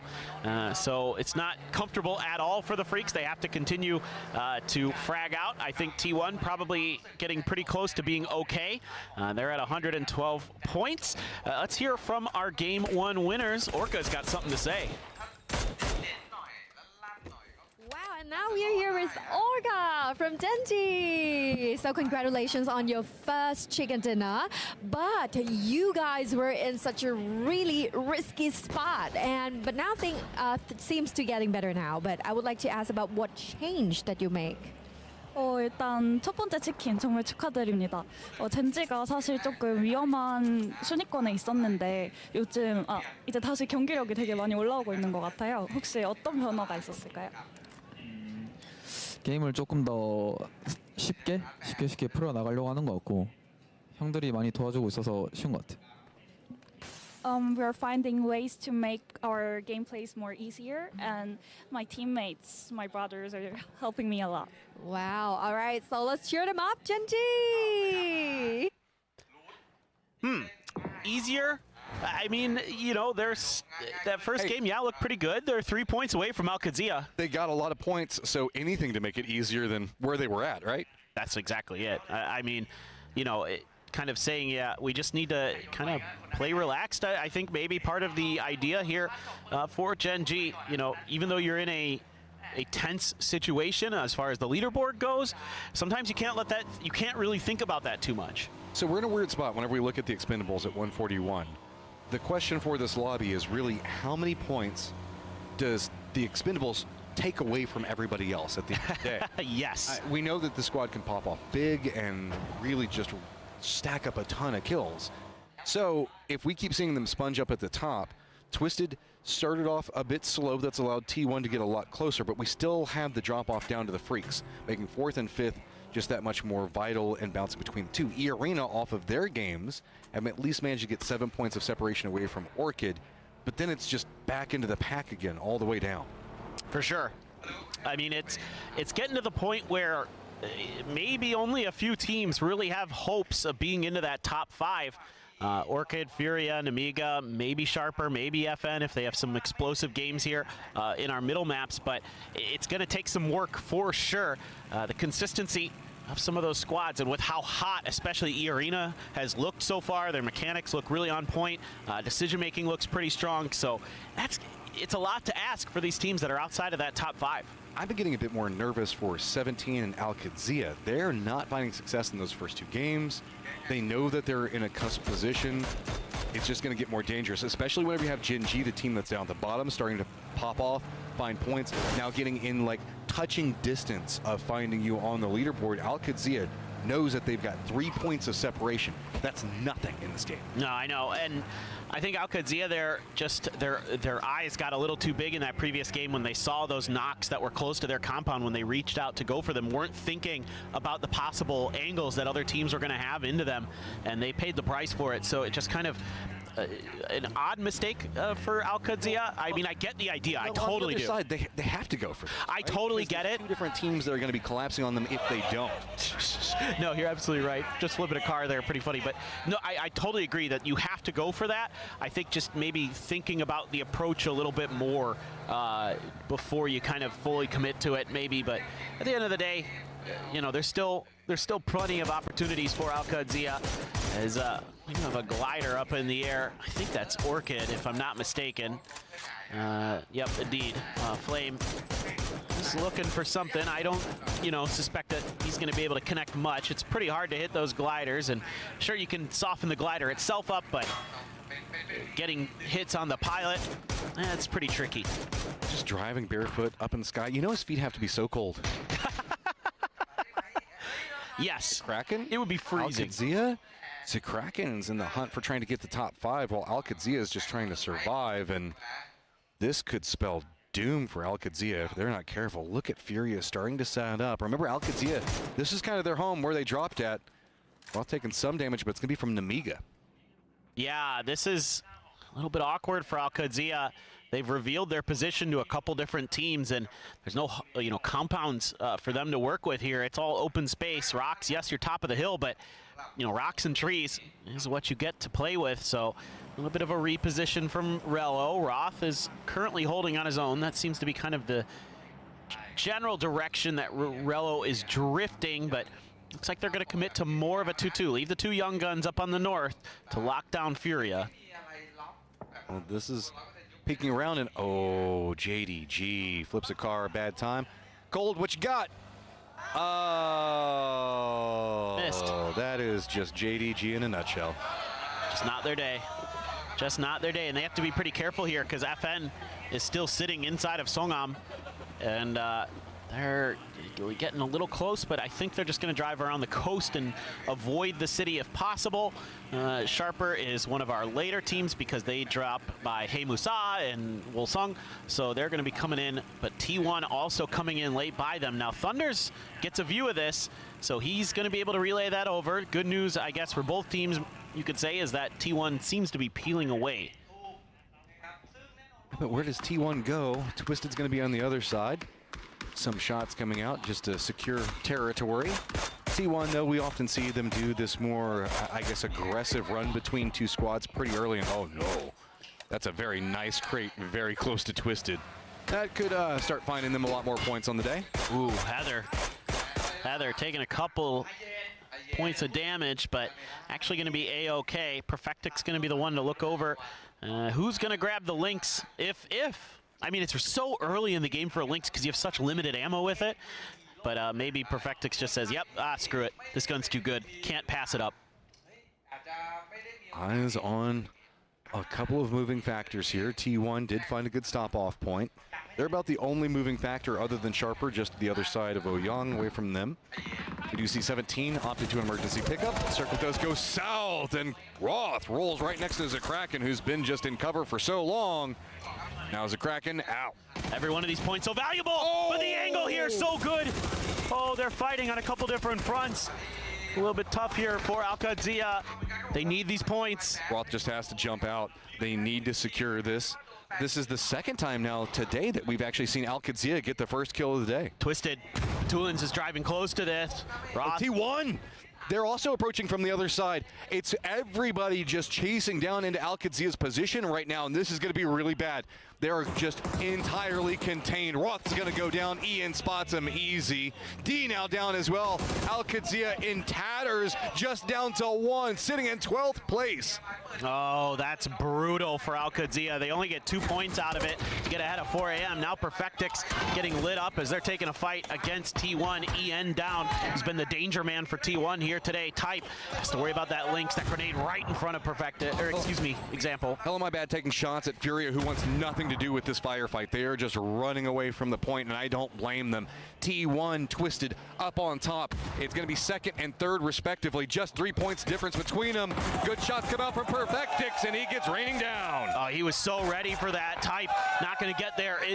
Just sprays his teammate down. Not sure what happened there, but blue chip so that way he could run. That's probably what it was. I think you're absolutely right. They didn't want to stay there for long enough to go for the res or even the pickup. Just grab the blue chip, get out of dodge. They're actually leaving the circle. Lou's chasing after. I don't think too much is going to be presented. This has also gotten really weird because the red zone's going to be on top of T1 in their retreat. And now T1's going to have to go way wider than they wanted to. Yeah, there is a res station not too far away, though, from T1, so they can angle the one that's kind of out in its own little compound there. Should be free. Twisted Minds takes 2 points. Looks solid in all of their exchanges and decision-making there, playing that edge very safely. T1, you know, gets the 2 kills, but they should be able to go for the revive. And indeed, well open. I don't see anybody on the map, so I think they are pretty safe to make this happen. Just phase 2, and you know, sometimes I do like how fast they executed off of that. Like, the moment that they saw him go down, they were like, nope, just go for the kill, finish it off. We'll finish it ourselves, just so that way he's not bait and throws off the timing. I mean, beautifully done. Now they're going to be coming into the circle pretty late, but if they come south of Ouyang, there's a couple of compounds that they can play from. It's just going to be really hard to scout this out. For sure. And, you know, getting some kind of loot here for their fallen comrade when they get back in is going to be a little bit tricky too for T1. There's not going to be much that's inside of the circle that's available to drop on and scoop stuff up, and Twisted still hanging around those corpses up on the hillside. So a lot of work to do for T1. Not going to be as easy, I think, as the previous game's revive, but they've shown that they're really adept at adapting. Fury having a similar idea on the, I guess, far west, going to Hosan. Well, actually, no. This is going to be down next to Vish. They have players in Hosan, too. You're not wrong. Yeah. I just glanced up and saw Gizera is right next to a revive station. Thought it was him. Well, that's interesting for Fury. Yeah, they're going to be in a similar predicament, though. Circle closes in right on top of the Expendables, who've got crates galore on top of them, too. They're just... Oh, no. They're just feasting. The Expendables with a ton of crates. This is also interestingly timed. I'm curious if they did this as maybe if they thought that they needed to get out of the point, or if they also just wanted to throw off the timing for the other emergency pickups. That's a good question. You know, that very well could be it. So centered. I mean, I guess in case it did a hard shift, you'd be fine, but... Yeah. I mean, in case you want to go like way west or something, like... Go coastal and come your way back in, but... Yeah. 17 has a lot of friends in Twisted. Xiao Wu does not want that to happen. This hillside going to be surrendered quite quickly. Well, I guess Xiao Wu's at least going to retreat somewhat. Not going to go too far too fast just quite yet. Yeah, fortunately for 17, they're able to get Xiao Wu out of there. 17 is not safe from that bottom 3, so they need to play it smart, keep Twisted from their backside. Well, that using raining to get some scouting on compounds below. Freaks down to the southwest around Songam. They're going to have Furia pretty close. Well, some of Furia, half of Furia, I guess the way to say it. Songam's going to focal point for a lot of our teams, as we do have F and Pochon on the outskirts of it. JDG is going to be just to the north of them. Orchid going to be to the north of the Freaks. And then right on the edge to the north, we've got Gen G Duo as well as Geeke. Yeah, just outside of grenade range here are JDG from Orchid, but under their gun sights. But now the Freaks, like you just mentioned, were in the vicinity, and they put a little bit of damage into Orchid, so that should give JDG an opportunity here to fortify their position. Yep, they're going to drop in the cover and kind of start using this a little bit to cut off Orchid's angles as best as they can. Had to use some smokes, though, so that's going to be a little bit of util down, and Clory's just dusts Xiao Wu at range. That's a pretty decent shot. The Expendables do have that high ground with a ton of vision, and with 17 having to retreat down the hillside, it just opened it up for the Expendables to start raining in damage. Territory control on high point for the Expendables is very scary for the rest of this lobby, man. I don't know how you come off that hillside. Oh, no. That is the absolute last thing anybody wants to see in this lobby. I was kind of curious if Twisted was going to maybe try to punish that knock, if they kind of suss out what had happened over there, but not going to happen. T1 has to make a move against Namiga. Oh, God, Clory's. This is after 17, I'm assuming? Has to be. So they've got the duo down low. I think they're just trying to get out. That's going to be pretty close to where they were, but it's enough to now force them back to the north. T1 right up next to Namiga with the knocks between the two. It looks like Heather was trying to see if he could get a flanked angle, but Leash on top of the building spots it. Yeah, this is a very difficult breach to make, and oh my god, that circle shift right towards FN. Nemiga has to get off the top of the house. Took some grenade damage, nothing serious. T1 at least able to breach. But this is a problem. Nemiga wants to try to retreat from position. Looks like they wanted to try to secure up their defenses before they had to go, but Twisted is going to cut off any escape path. They've got multiple members lined into position. EN continuing to rain in damage onto Nemiga, but I don't think either one is expecting all of Twisted just to be waiting to pounce. Yeah, love this from Twisted. They can just do a little bit of oversight of this fight. They know it kind of has to happen, especially with the hard shift. Both teams are just going to be hungry for these points. T1. Here's the angle. Good read by Leosh. Gets Ian down. That was a really nice read. That's going to slow T1's roll just a bit. Grenades are looking really good. EN in trouble. T1 starting to falter. Type is wrapped around to the south. He hasn't gotten an angle into any of this yet, but look at Twisted just encroaching everywhere, funneling everybody into the points that they want to go for, waiting for the moment. Type tries to line it. Perfectix gets some good damage on one side of it. Type just can't get the damage he wants to protect his teammates. Now the last one up. Other side of this, you can see it's going to be Geeky and Furia in a firefight. This is huge. This has a ton of implications for both of these teams. Furia still in the hunt, maybe. Type down, T1 gone. Not able to fully recover there. Nemiga being pounced on by Twisted. Geeky and Furia both need these. It's a Panzer there that hits Spyro. 17 did an emergency pickup. They're going to be landing right on the other side of this if they opt into playing it aggressive. Already getting some vision. 7-7 managed to get the knock onto Zakraken. Yeah, Furia down to their last couple of players here. PWD, the only one alive. He's got a shotgun. Thinking about sticking the res there. As Molly's going to the house, they do connect on a Quizzy, so he'll be flushed. And you can see on the north, we've got 4 Angry Men going for the Expendables high ground position on one side, Genji on the other. Expendables having to make sure that they defend over into the east. That's opening up a new path for Twisted to run in right back behind 4 Angry Men. Yeah, 4 Angry Men taking such a good fight here against the top team in the lobby. They've already got one down, one on their knees, looking for more. They're just going to keep pressing forward. They have to with Twisted on their backside. Aid goes out, wasn't underhanded, so just going for a peek around the smokes. Can we see at range Delwyn provide the support that he needs to? At least some utility. Duck Juice just peeking around the smokes. He's going to go down. Delwyn the last one up and on the hunt. Twisted back behind this. Longs has to defend, takes a nade. He's going to go down. 4 Angry Men managed to take down the Expendables, but now are just getting piecemeal from behind. I love this from Twisted. Just ruin everybody's round. They are equal opportunity offenders. Shen will find Clories. That's big points for 4 AM. Puts them one ahead of Alcadzia. 17 losing players to shotguns. PWD looking for more. He doesn't want to go for the peek against that. Now he's just holding this angle, waiting for reinforcements, seeing if maybe 7-7 on the other side can reinforce something to work from. Xiaobei's just kind of trapped here. The circle has left this point, and the Freaks are already rallying to gatekeep.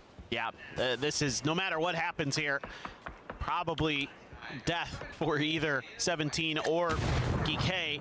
Diffix still not fully out of this. They're looking for a res. Delwyn, hello?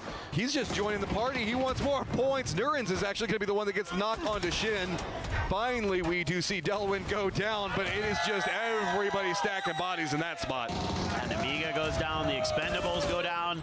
Geek maybe going down here shortly. That shotgun looking to do more. Only got about half. PWD, though, takes a bunch of bullets in response. 7-7 just holds it down, finishes the job. 17 finding some very needed points, reaching up after Sharper. Sharper on a roll of their own. They're sending it very close to the Freaks, actually just right up into the face.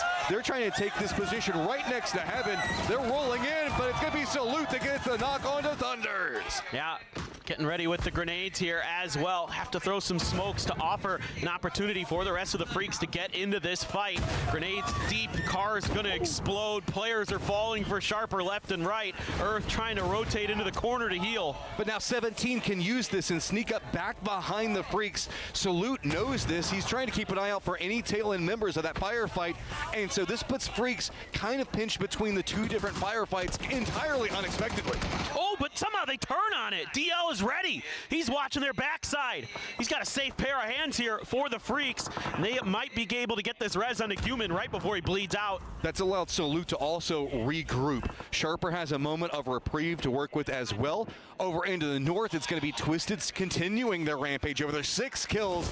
Eyes on Jin G's high ground position just to their west. Yeah, being diligent now are the Freaks to make sure that 17 is clear behind them so they can continue their assault on towards Sharper. Xiaobei stunned up. They're going to go right through the window. Heaven, oh my God. I love it. Freaks are playing with absolutely no fear right now. They feel like they've got all the money in the world to work with, and now it is eyes on to Sharper, who is still just trying to rally, and the Freaks will not let it happen. The Freaks are getting a little help from Gen G towards Orchid. That's backed Orchid off of these angles they had to put damage into the Freaks while they were trying to assault this compound, but Sharper back up to 3 players.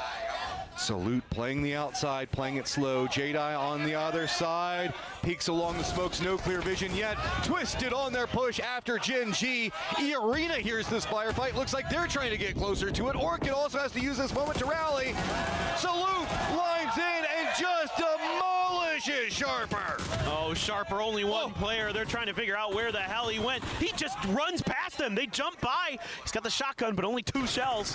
No vision, walks right back out of the smokes into the waiting arms of the Freaks. New circle pops, and the Freaks got to continue, and it's going to be right next to FN Poncha. Oh, man, the Freaks here are giving themselves a really nice chance to go directly to that grand finals. They're coming alive. Gen G doing some damage to Twisted. They've lost a player. And Twisted has only one knocked. Perfectix there, and they're looking to do some damage. Oh, here comes the Arena right on the backside. Oh, can they? Does he know? He's trying to play around it. Does he know how aggressively they're coming after him? Opan's right up next to him, playing along the blue. Oh, it is all Arena reading it perfectly. Twisted in some trouble on the outside. Twisted is eliminated. E-Arena nigh unstoppable. What a decisive strike here from E-Arena. They are going blow for blow with the Freaks, getting kills all over the maps. Absolutely brilliant stuff from them on that timing. And now Gen G has to play defense again. Orchid just has to sit and watch as the lead just gets bigger and bigger into 5th. 87 into 100 into 103. Jin G in the meat grinder right next to E-Arena. JDG in the center of the circle. Freaks managing to get a bit of a foothold. Now you just got to fight your way out, and Opan's leading the way. Yeah, they're in trouble now. They lost a player to Orchid too. Boostic able to find one, and Opan's actually going to skirt through the blue to try to catch somebody off guard. Flame just hiding in a smoke, praying, throwing out prayer grenades to try to do some kind of damage, but he is in a world of trouble. Orchid at least starts to get some vision on E-Arena, realizing where the firefight probably has been going on. See if they can rally, take down E-Arena, find some points of their own to make sure that that leaderboard doesn't get too desperate ahead of them. Flame just trying to survive, can't even find anything. He's just still taking more and more shots to the chest and can't even find any way to get anything back. He's got a chance to do some damage, but yeah, no hope there. Was getting lit up by Artix from Orchid as well when he was on the ground, and E-Arena needs to stabilize. They're outside of this next circle. 104 to 103. Orchid eyes on E-Arena right now. Salute actually the one that puts down Nurins. Everybody's starting to rally after E-Arena, and the troubles are continuing to mount. This might be the end of it for E-Arena. With all those players down, that opens up the window here for Lurix to let loose with the frag. He only had 2. There's going to be a flush, and there's the finish. Orchid back in the hunt, moving to 93. Eyes have to shift over now to FN Pochan, making the push onto the Freaks. Freaks been loud and proud going after E-Arena a moment ago, but that's not going to be enough. Freaks go down, and it's going to be FN finding more points. Yeah, Rex gets involved big time here, comes alive when FN needs him the most. Finds 3 kills in that fight, breakers for another. Team Orchid still doing their damnedest to put damage down, and they have been very good at it here in this game. They've only got 4 kills, but man, they have been just making everybody's life around them a nightmare. JDG has a big opportunity, but Orchid wants to deny anything right now. Cold in the shack. Nade comes out. Orchid steps away from the nade. Doesn't want to run into it too desperately. Follow-up nade. It's going to be Boost Stick that gets the knock on to Cold. So open path for Orchid to the north. JDG's defensive line just doesn't have the way to handle with all these different variables that are approaching from too many different angles. I like this, though, from FN. Get a player out there to harass Orchid. If you can get an extra player or 2 down, you're going to give yourselves a really good chance to get the chicken dinner here. JDG crumbling, falling apart at the seams. Not much that they can really do here, but is Orchid going to read? There's a couple players right near them. Spaceman, last one up, just eyes watching all of his players dying in front of him, but can't even really get into the circle. FN, Rex, high ground, so much vision onto Orchid. Orchid got into the circle, but they're gonna have to deal with breakers close range on one side. Spaceman now seeing if he can get into the circle, maybe get Suse back up. Grenades are going to go just a bit too far. Arctics again, so sneaky with this position. It's going to avoid any serious damage. Takes a headshot from God only knows where. I guess that must be JDG. But man, oh man, you're looking good here for FN. You've got 4. If you could do some more damage to Orchid, you are going to be in a very good spot. Smokes are going to dissipate here eventually for JDG, and they're going to be in trouble. Okay, shots onto Orchid from 2, 3 different angles. And they are just right up against the blue zone. Too many problems. Spaceman's going to get the knock on the Lyrics. Here comes Rex playing it aggressive, starting to drop nades pretty close to them. Well, it's all going to be onto Arctics. He's got to defend on one side while the other members try to see if they can rally and stop JDG on their push. Arctics have to deal with breakers right on the other side of this rock. Is he going to read the angle it's going to come from? Breakers just runs over the top, no fear. He's just trying to see if he can spot out anybody on the other side. Does spot out Boostic, gets some damage. Boostic goes down. Arctic still holding the angle, but doesn't bite just yet. Finally steps around. Man, Arctics could not be better with his timing. It doesn't matter, though. Zenith was there to finish him off. JDG 1 player versus FN 3. FN has control of the circle. JDG has to run in.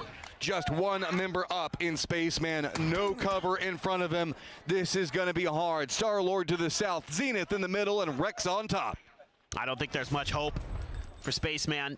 I don't know, he doesn't have any smokes. He's got a bunch of stuns, but there's nobody that he can even use them against, really. A little bit of smoke coverage for Star-Lord. Zenith tries to make a wrap. Got to get prone there, get behind that little hill.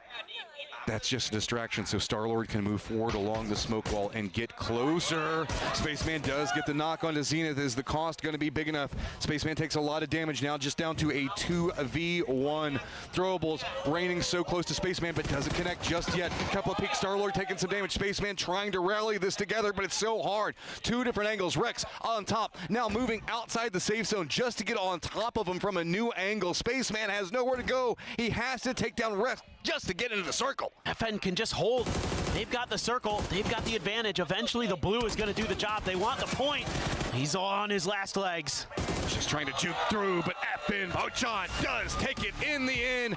Big game for them. Our team that came through big on day 1 gets a much-needed win here. And it's been all Korea all day. JDG made it into the later stages, found some points. That's big for them. Is it going to give them enough? As you can see, they know so close, but so far. The stress has to be mounting. I mean, they are a team that won the PCL in the last stage of the season.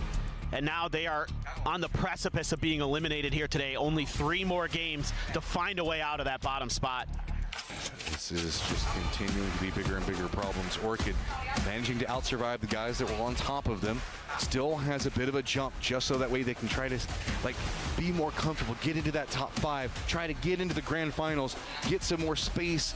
It's just so back and forth, and there's so many variables on this leaderboard. Top 5, bottom 3, everybody looking at last chance. This is just nuts. Every fight matters. Yeah. Every fight matters. Everything just continues to come to a head over and over, and we still have 3 more to go.